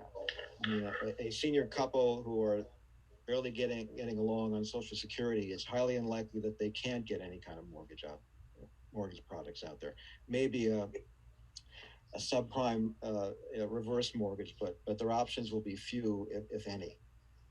When you start increasing the income eligibility criteria, then you can make an argument that those couples would have more options to do things privately on their own in terms of a home equity loan or a reverse mortgage. And therefore, the possibility that they may be just sort of trading off rates with the town and their bank is more likely. So the two things kind of work together. Okay, thank you. Garfield? Yes, hi, thanks. First of all, I want to thank the Finance Committee for doing the work that they've done. And I want to thank Ann for making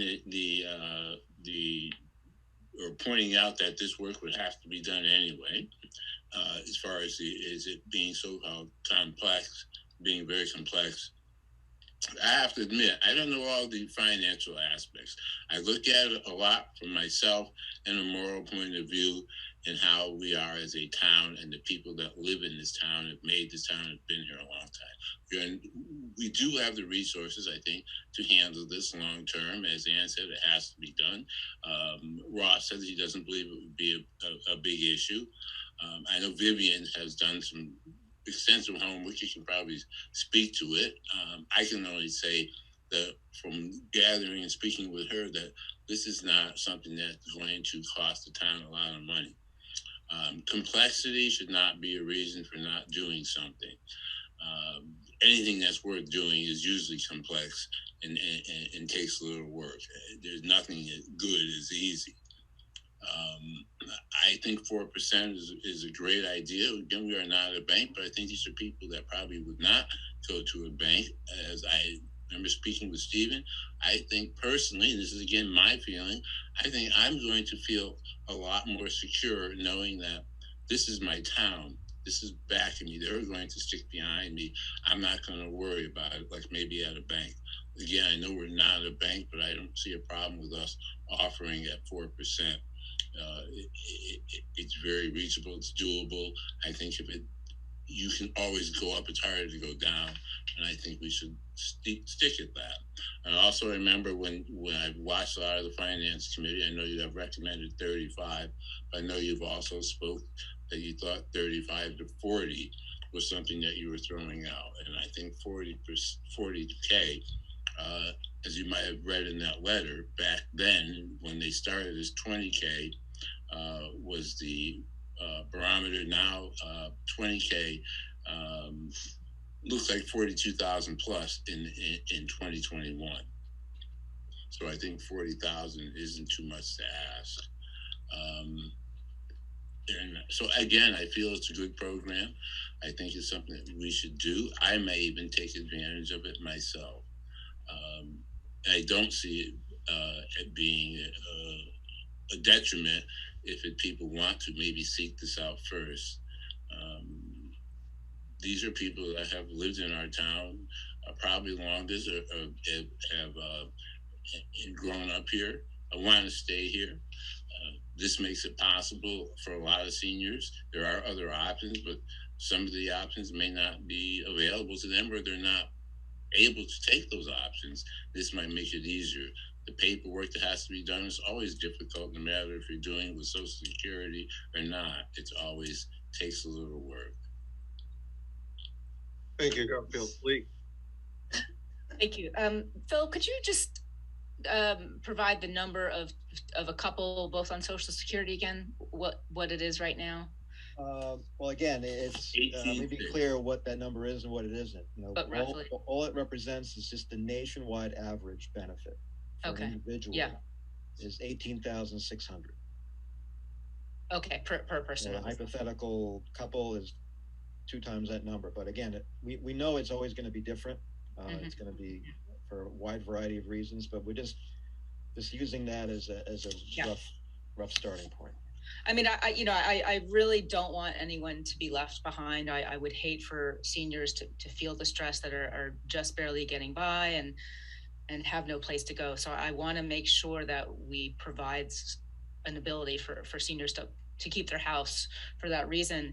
But I do want to make sure that they have the best options and they're aware of the best options, that, possibly working with a bank might be better than going to the town. So I would just hope that whatever we decide, that we would be able to provide some guidance without, putting too much extra work on our tax collector and to Ross at the moment, providing guidance of some of the options, because I think there are options, and this should really be the last option. And so it's that kind of finding that sweet spot.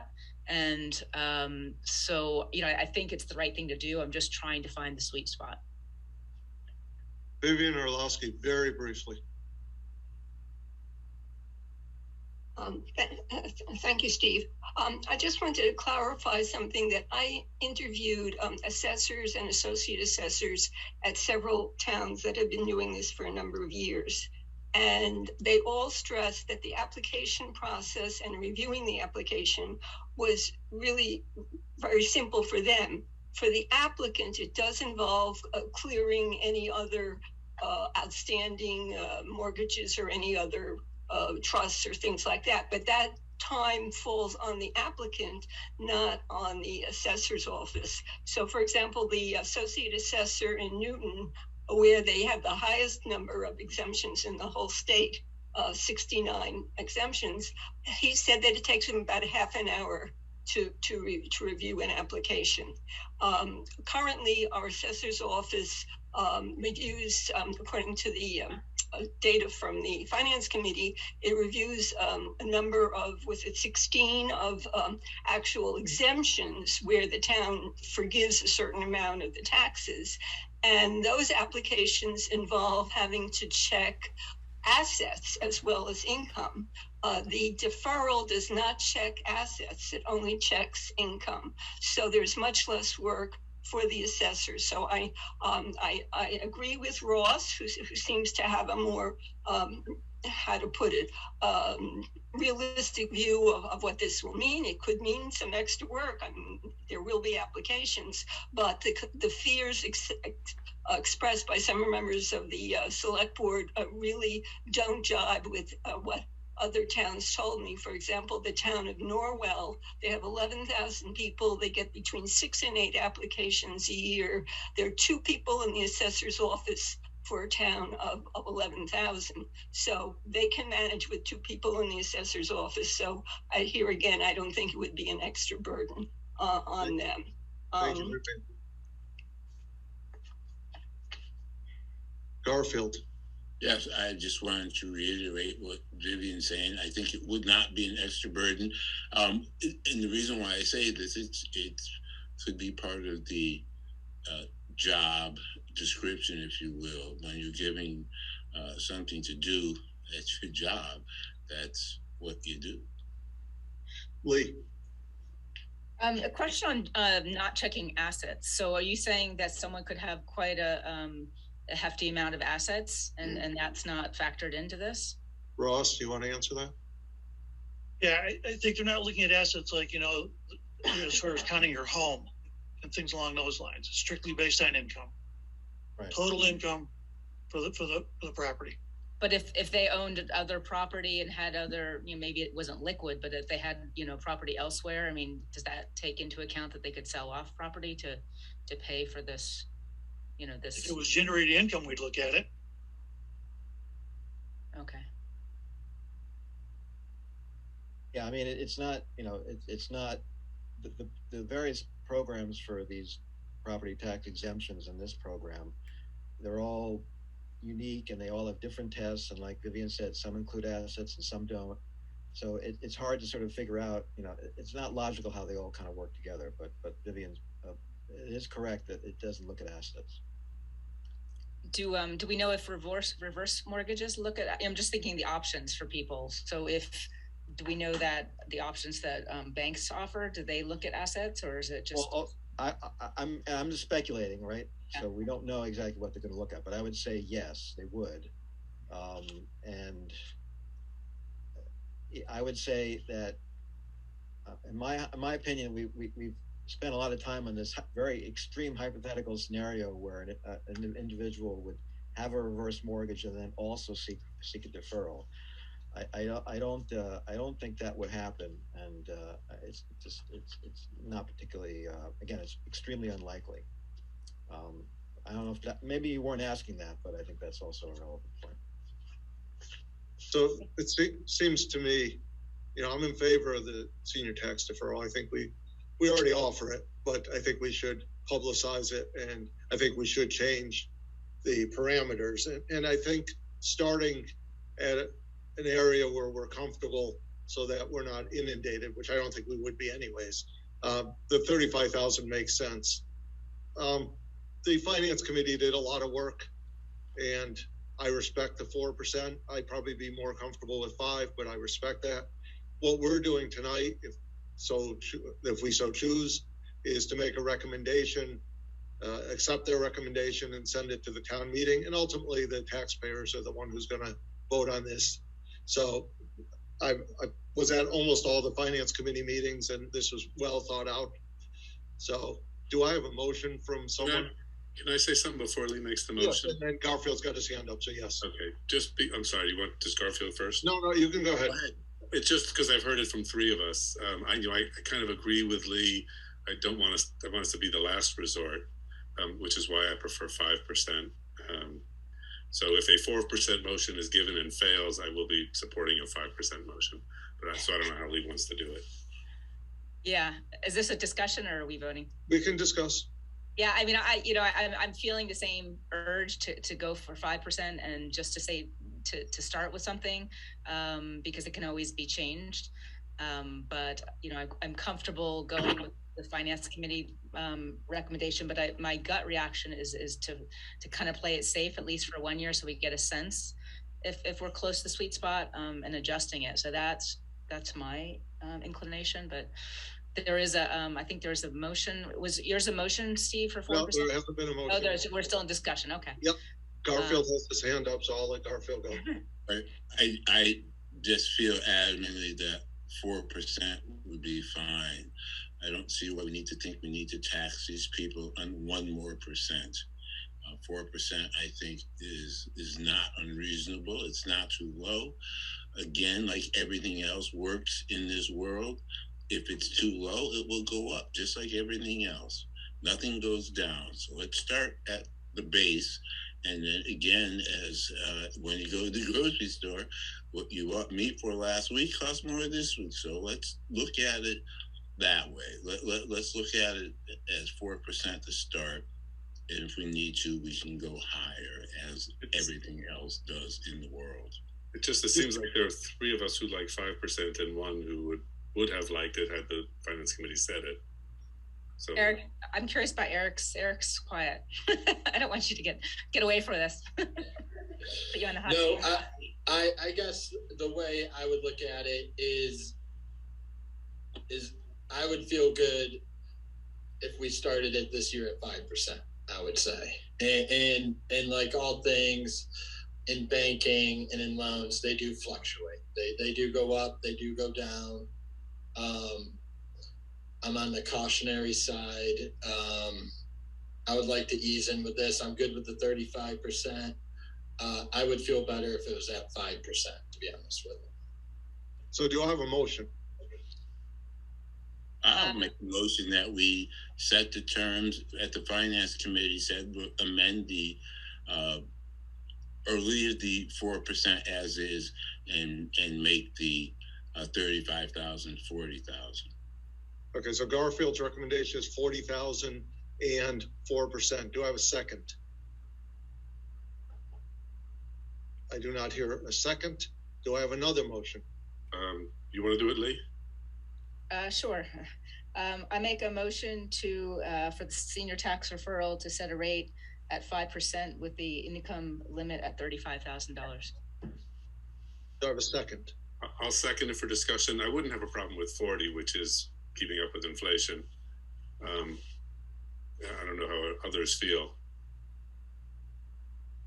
Well, we'll find out when we vote, won't we? I guess I'd hate to vote this. Does anybody want to say if they would prefer? Well, yeah, I mean, I'd like to make it so it helps. So I don't want to say it's so low that it's not helpful. So I guess, could I ask Philip 35%, I mean, or $35,000? Is that not, again, I don't want to make it the engine eligible. Again, we're out of reach. Yeah.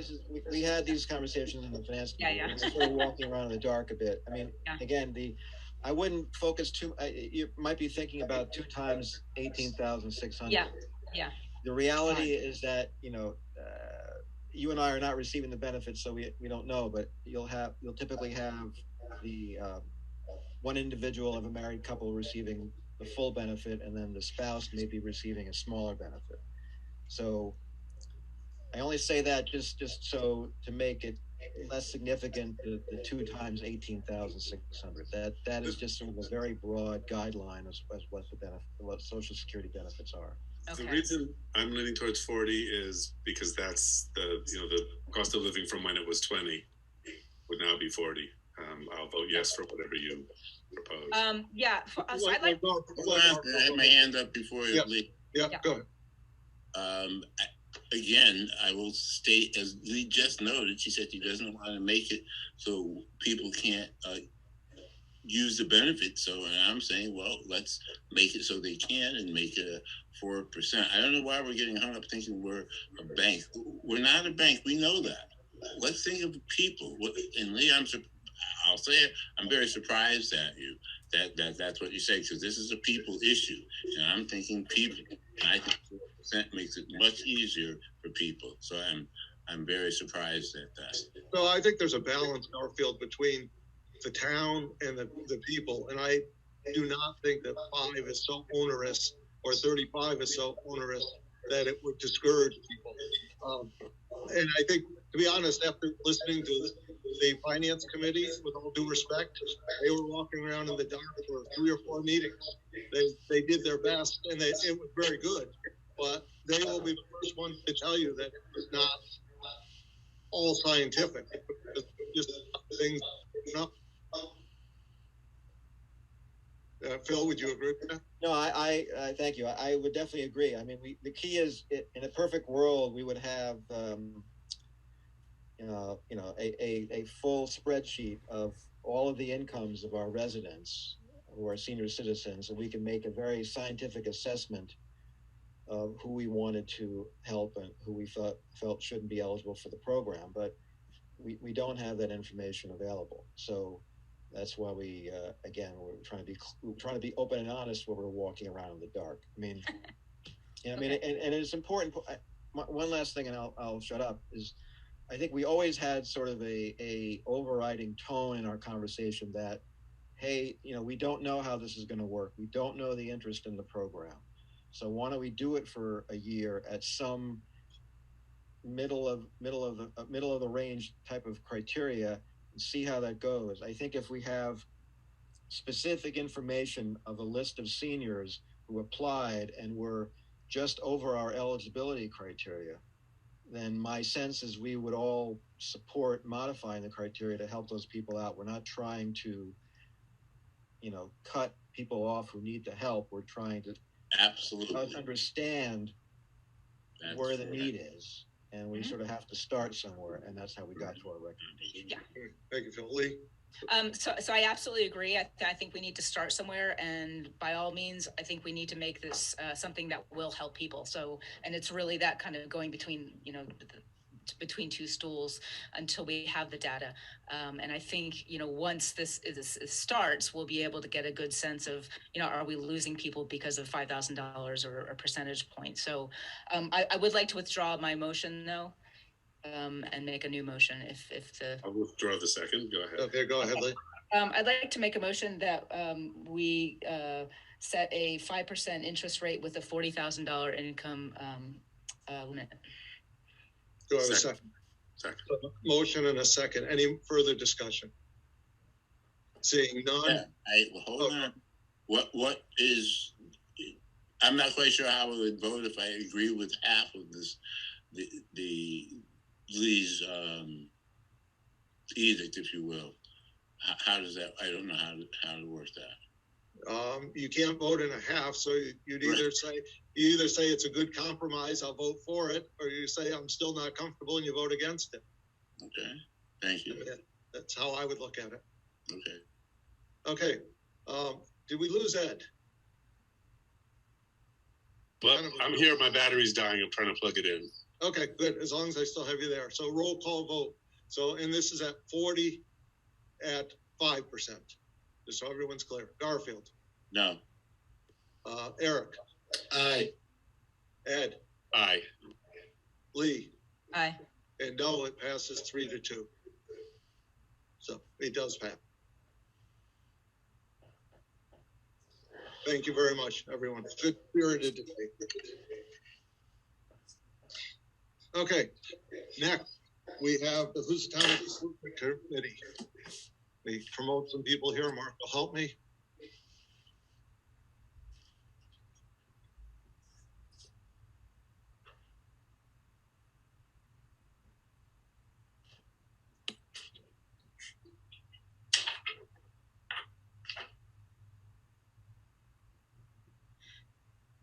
So this is the Housatonic Improvement Committee charrette presentation.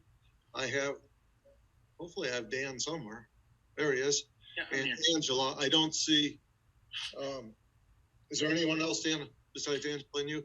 We're the only two that are presenting. I Okay. don't know who else is on. Yeah, I don't, that's fine. Okay, go right ahead. All right. Again, thank you, board, for giving us this time tonight. I know it's been a long meeting, but I certainly appreciate the time. Kind of review what we've come up with for a proposal for the Housatonic School after our design charrette that happened about a month and a half ago. So just to kind of a recap of what's happened in marketing, if you can go to the next slide, next couple slides, right up to the executive summary, that would be great. There we go. Thank you.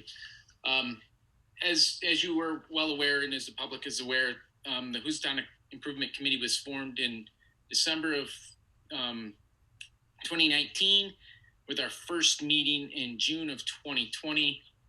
And the main goal was to foster the social and cultural well-being of Housatonic. Over the year and a half, the committee explored and examined many existing documents, including the town's master plan, Berkshire Blueprint 2.0, Housatonic Visionary Report of 2004, the Housatonic Task Force of 2011 report, current zoning current zoning bylaws, the past RFPs, and Great House Partners proposal, which was the latest proposal that happened about 3 years ago. Examining all those documents, we came up with some uses that we felt would kind of go along with all those reports and kind of summarize those reports. We found that there's many uses that were kind of held true through the years over the last 17 years. We kind of put those uses together and enlisted the assistance of the Western Massachusetts AIA, which is American Institute of Architects, to organize a design charrette. We presented those uses as well as the same packet that we had been working off of to the group, to the Western Mass AIA group. And on October 30th, 5 volunteer architects got together to perform a design charrette. During which time they kind of went through the process. A couple of them toured the school. They kind of decided to go at this as a group approach to come up with some schematic or some very basic designs. And Mark, if you want to kind of roll to the designs, we'll kind of go into those.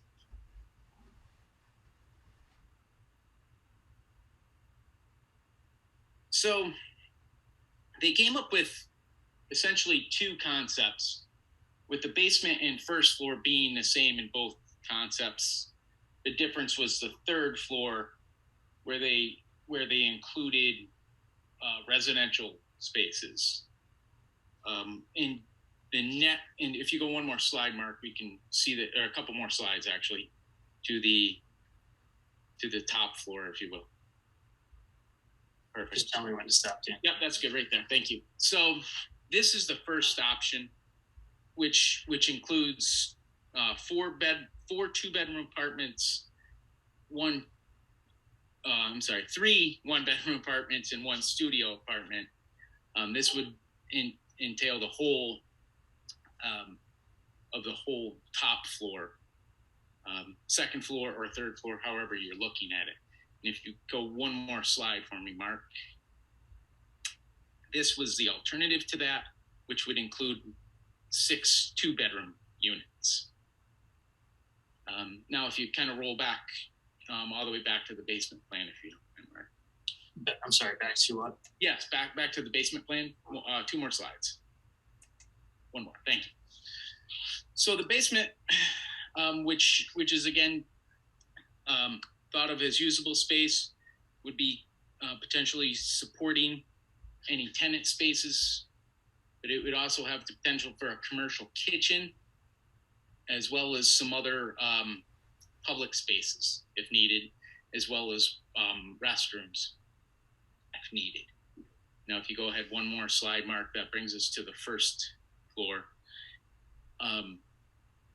in which would all be kind of commercial space as needed. You can notice that the architects all did decide that a elevator would be needed. If there's any kind of public space, it would be required to have it for handicap accessibility. So the bottom floor, basement, and the first floor would require a elevator stop. It was discussed that for a small amount of increase in cost, the third stop to the second floor could also be considered. If the third floor remains all residential, it is not required to have the elevator to go to that point. So again, at this point, I'm gonna kind of turn it over to Angela to kind of discuss some of the financial aspects that we kind of looked at that came out of the charrette. Okay, thanks, Dan, and thank you to the Select Board. I am going to very briefly run through the financial projections, and I'm also going to give you some corrections that need to be made to the narrative, and I'll be very careful about telling you where that happens. So I think everyone should know that the town has $600,000 in designated funds for this building. My understanding is that it's for the envelope of the building, which would be roofing and windows. And then the town is also named the responsible party to abate any hazardous materials in the building. So those two things are already sort of committed by the town. We feel like there may be other funds available through grants or various sources that the town has: community development block grants, community impact funds, the Community Preservation Act, and the ARPA funding. So that's something that the Select Board will have to talk about. Let me tell you about some of the assumptions we made to make these financial predictions. First, we decided to use the interest rate of 2%, which is what the town can borrow money, the rate that the town, at which the town can borrow money.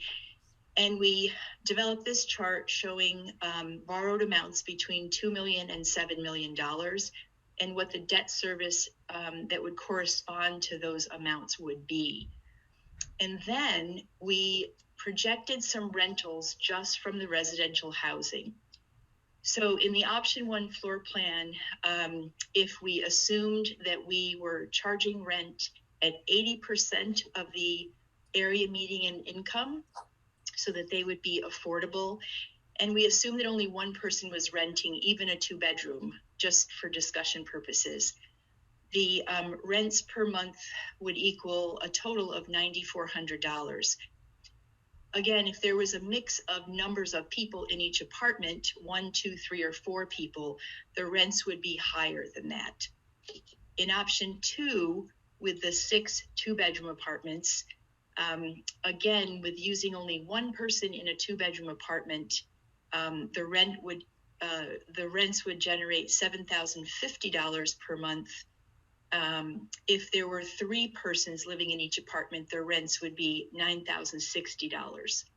So the estimated income from the residential portion of this building, and here's where a change comes into the narrative, would be between $7,050 a month to $9,400 a month. Okay. Then if we go to floors, the basement level and the first floor, and we look at the various different meeting spaces, we used rental rates that are based on a very reliable source, appropriate to Housatonic, and we used those numbers to generate the monthly rentals for various spaces based on their square footage. Underneath that chart, go to the next slide, Mark, if you would.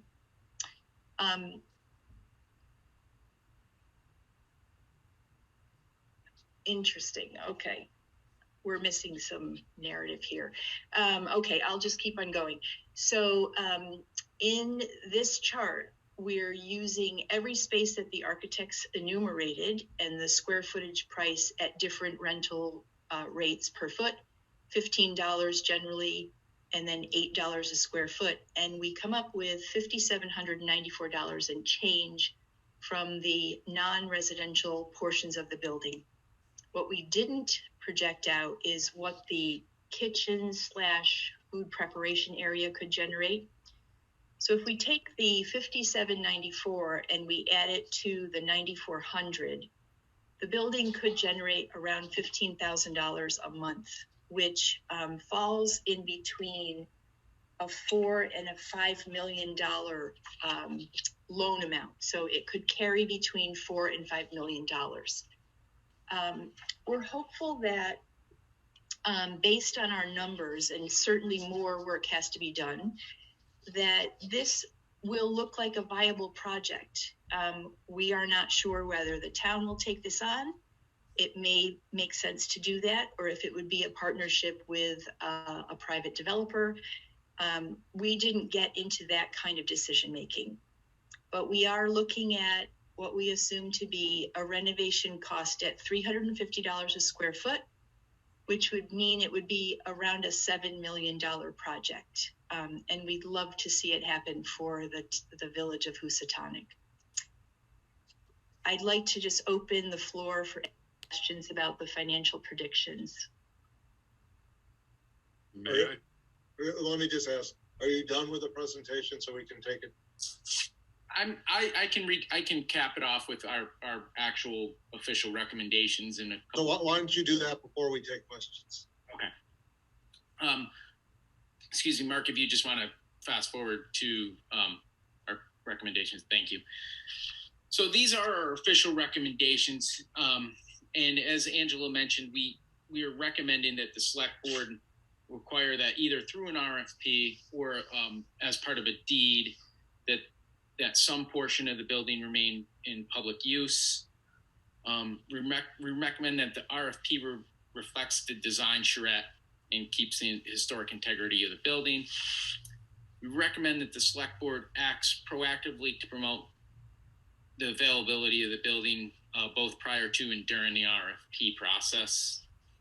And then, which kind of leads us to a path forward where what we envision seeing happening with this, first and foremost, would probably be the phase 2 environmental.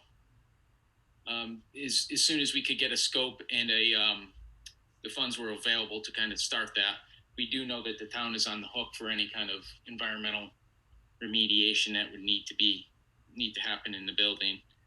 The town will actively identify and pursue potential grant fundings for the renovation. Again, this would be to help defer any costs that might, so we don't have to put anything else on the taxpayers. The town will move forward with securing the roof with tarps and boarding the windows. I do believe that money has been allocated for that, and you guys are in the process of that. And then in the event that this does not generate what would be an acceptable proposal, we do ask that the select board bring it back to the Housatonic Improvement Committee prior to putting a final stamp on demolition of the building. And again, that's just so we can chime in as part of our charter to foster the social and cultural well-being of Housatonic, just so we can weigh in one more time on the property. And then finally, also, it should also be noted that the select board has made this commitment, in the Housatonic Improvement Committee has also been hearing the same thing, that the building lot should remain the building lot, and that the sledding hill and the park should not be disturbed or even considered during any part of any RFP or any sale of the property. And it should also be noted, because the question comes up a lot, that there have been parking studies done that do show that some parking can be feasible there. Obviously, a more in-depth parking study would have to be done when the actual uses would be determined. That's what we have for our presentation. I do believe at this point we will open up to questions from you, do the best we can to answer them. Sure, go ahead, Ed. Yeah, well, first, obviously, thank you. I've been to most of your meetings, and I know how much work you guys put into this. I have a question on the numbers. The estimate was it's most likely to be in the $7 million range. So I'm not a developer. The difference between rent and what it'll pay for that seems significant. Yes? Did I miss something in there? Yeah, Ed, based on the projections we used, and they're very conservative, the building could generate about 15,200, let's say, a month, right, which would float between a $4 million and a $5 million project. And we estimate that the total cost to renovate and bring the whole building up to code would be $7 million. Now, keep in mind that the town has the $600,000 and has to remediate the hazardous materials. So let's just say that's $1.5 million. So if we take the $1.5 million and add it to $4 million, which is low, then the gap. So that would be $5.5 million. The gap is $1.5 million. Okay, thanks. Does that make sense? Yes, thanks. I have someone with their hand up that says the town of Great Barrington. So I'll let them talk, then Lee. Thank you, Steve. I'm sorry, this is Patrick Barrett. I was not able to change my name. I'm signed in. That's fine. I was looking for you to I just want to point out that the version of this report that Mark is sharing somehow is not the final version that I sent to Amy late last week. So there is some numerical and narrative differences between what's shown and what the final version is. If you don't have that, I'm happy to resend it to whoever needs it, but that's the previous version. Okay, I appreciate that, Patrick. Sure. Lee? Thanks. Thank you very, very much, Housatonic Improvement Committee. I absolutely appreciate all the hard work that you've put into this. Question on timeline. What kind of timeline are you guys hoping for? Because, ultimately the RFP will go out and then we'll hopefully get some developers that step up or some businesses or organizations that are interested. So are we prepared to wait, 3 months, 6 months, a year? And at what stage then do we consider other options? Well, I think to answer your first question, I think we're looking for the select board to kind of move on this as fast as you guys can. Yep. Obviously, there's certain limitations there, and honestly, I think that's kind of on you at this point, Lee, as to what you guys feel comfortable putting out there for a time frame is how long the RFP process is. Well, I know that's us. I was just wondering if you had that discussion, if it's kind of one of these points that we would say, okay, it's been out there and we haven't gotten any responses, go to option 2. Yeah, I think that's our choice. I was just wondering if the HIC had, discussions about that, but. Angela has her hand up. Yeah, so I think it would be really helpful if it's possible to have a joint meeting with the Housatonic Improvement Committee. Make sure Chris Remble is in the room and the select board, because he and Dan and I met and we talked about how this could roll out. And I think there are more possibilities than just an RFP.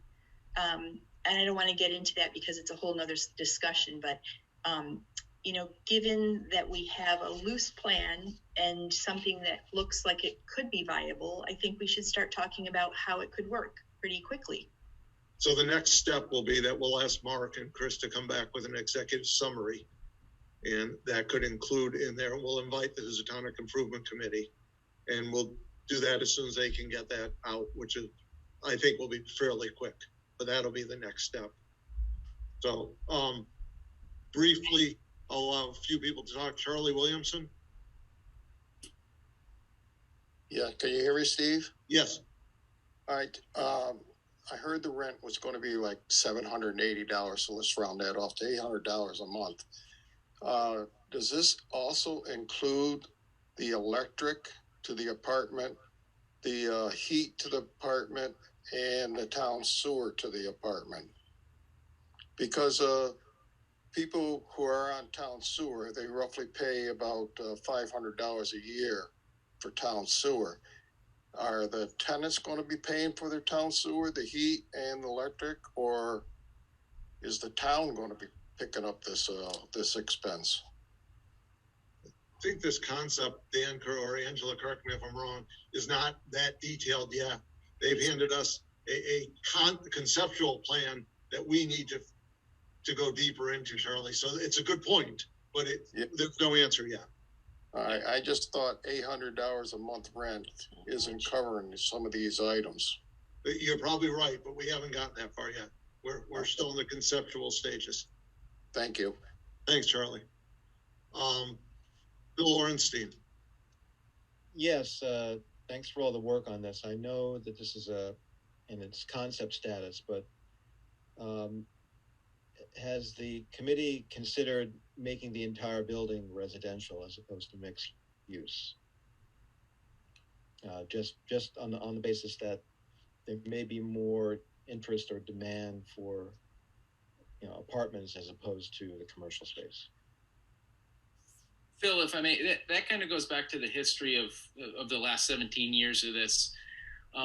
Most reports that have been done on the building, including some of the visionary studies and the task force studies that all included community surveys, even though they are maybe outdated, if you will, the sentiment is that nobody wanted full residential. I think part of that is to satisfy some of the community, what the community has wanted, and balance what other potential uses as well too. Okay, no, I hear you, and I appreciate that history. Well, obviously, you'll if you do an RFP, you'll see what interest you get back and where that will take you. Thank you. So is the board satisfied with our next step, which will be asking Mark and Chris to come back with an executive summary as soon as feasible? I mean, it's not going to be next meeting, but at least I don't think it is. Is everyone satisfied with that? Yes.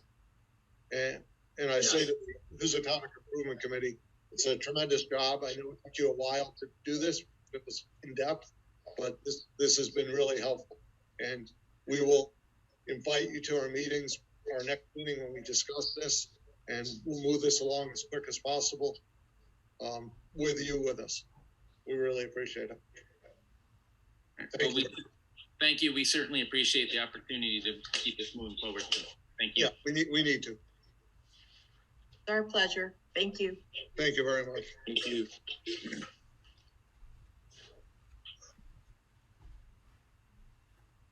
Okay, next on our agenda is Not in Our Country Pledge. Let me just promote some people. Mark will help me.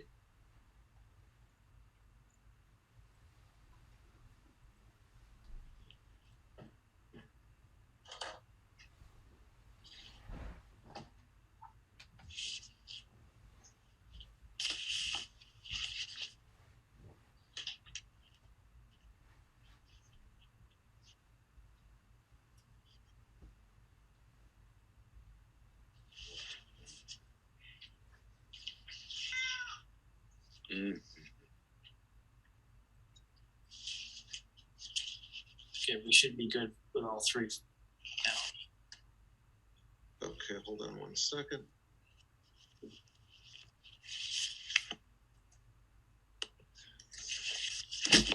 Okay, let's go right ahead. Hi, everyone. Thank you for having us. We're not going to take up too much of your time. I'm going to give a little introduction, and then Karen will talk a little about the history of Not in Our County, and I'll share a little about what we're doing now, and then Luke will talk about the actual pledge. So my name is Louis Fargraff. I'm a volunteer at Bridge, and I'm here today along with Karen and Luke to talk about Not in Our County, which began as Not in Our Town in 1995. and is a nationwide movement about increasing solidarity when an act of hate happens in the community, or preventing acts of hate from happening in the community. So, Karen, would you like to step in and talk about how we got involved? Sure. As Louis said, in 2017, through a citizen initiative that was through the combined efforts of Multicultural Bridge, the Berkshire Interfaith Organization, and the South County Race Task Force, we decided to become a part of the national Not in Our Town movement in response to racist incidents in our town, in our schools, targeted acts of against religious groups in our community, and also increasing concern for our immigrant community in light of changing political climate at that time.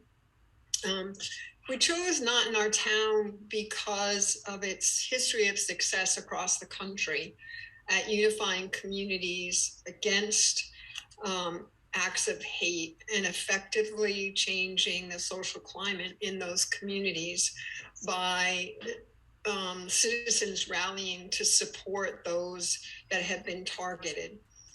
So we decided to launch a campaign here back in 2017 with partly because it had a unifying logo that could be identified. It included people making a commitment to not be silent when they witnessed acts of ignorance, hate, or intolerance. And it included a collaborative approach across the county. We started out thinking we would do Not in Our Town, and then through interest across the county decided we would make it Not in Our County. At that time, members of the select board, as well as many individuals and businesses across the county, took the pledge. And that has provided us with a list, I say us, the Multicultural Bridge, with a list of people to reach out to when incidents occur and be able to support those citizens that have been targeted. So that's a little background and how we got to the point where we are now and why we're coming back to you now. And I'm going to turn it back over to Louis to reach that part.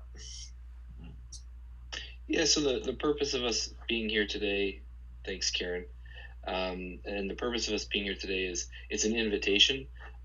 We sent a document that has a link.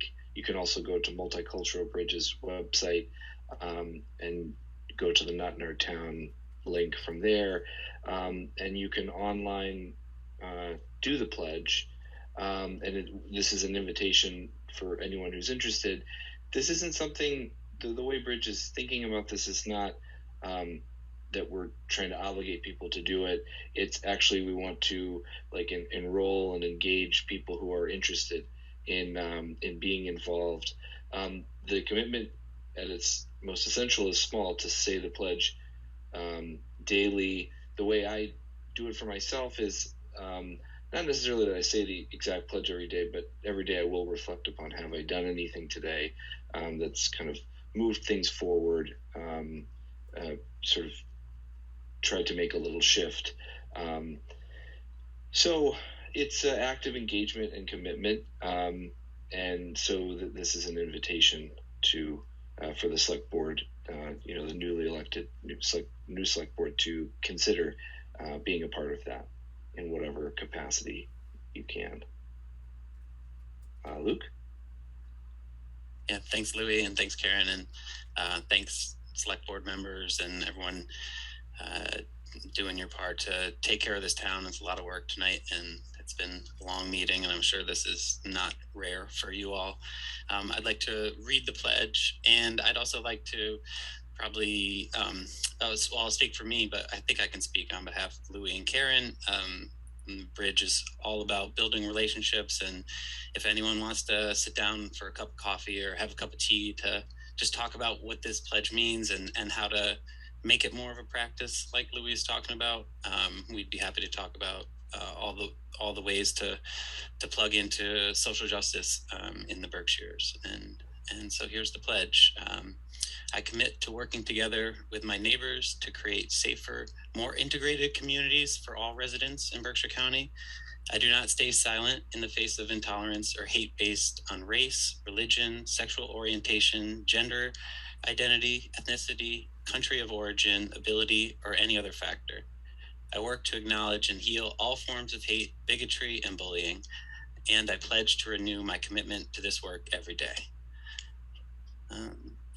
And so just like Louis said, we're asking for folks to consider signing, for folks that have signed to think about what recommitting to the pledge means for you.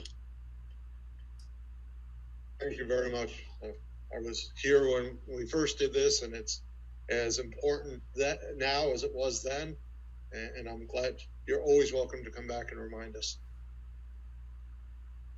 Thank you very much. Thank you. Thank you. Thank you. Thank you. Citizen speak time.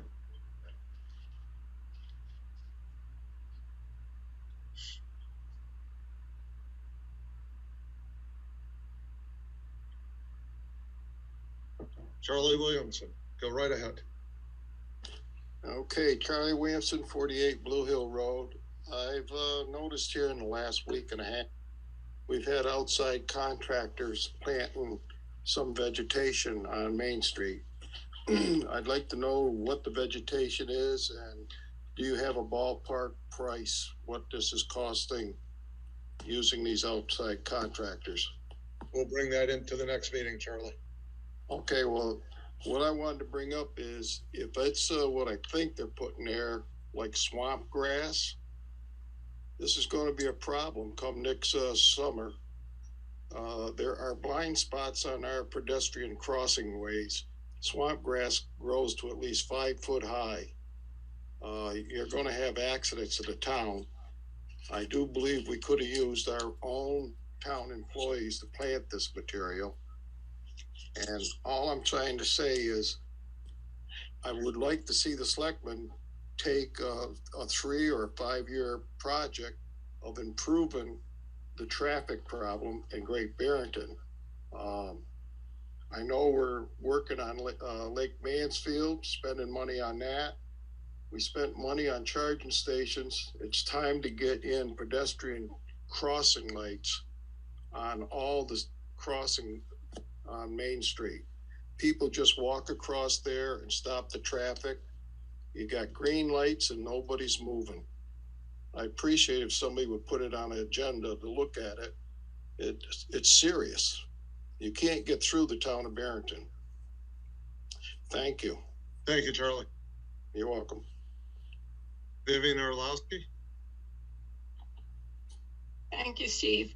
I just want to make a brief comment thanking the Finance Committee for all their research and discussion on senior tax deferral, and the Select Board for making this program, or recommending that this program for town meeting be made more accessible to senior longtime residents.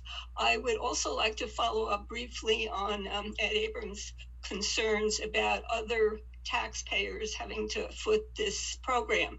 Deferral is not an expense, and it does not change tax rates. The deferrals are not in any way charged as an expense because it does not reduce seniors' taxes or give them any funds. The town gets all the taxes that are due, just paid later and with interest.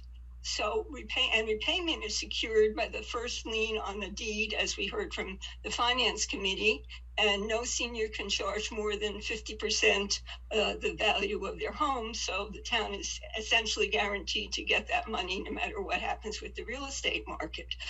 So just to be clear, the elderly tax deferral safety net is different from exemption programs that Great Barrington already has, and rightly so, for very low income seniors. Exemption programs are limited, and they only very slightly reduce the overall revenues for the town, and they only slightly reduce most tax bills because they're limited to something like $1,000. So there's a big difference, and this should not be seen as anything that will impact people's taxes or the overall tax levy. Thank you, Vivian.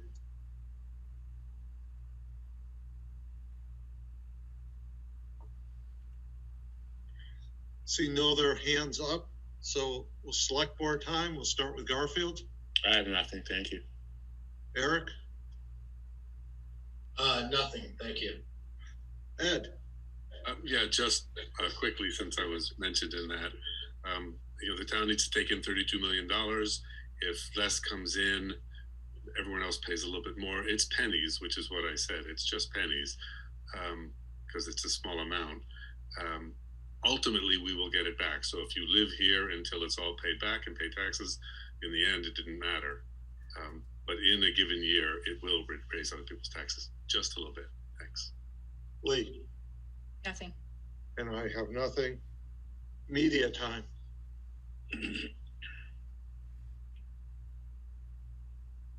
Seeing none, by unanimous consent, we are adjourned. Thank you very much. Okay.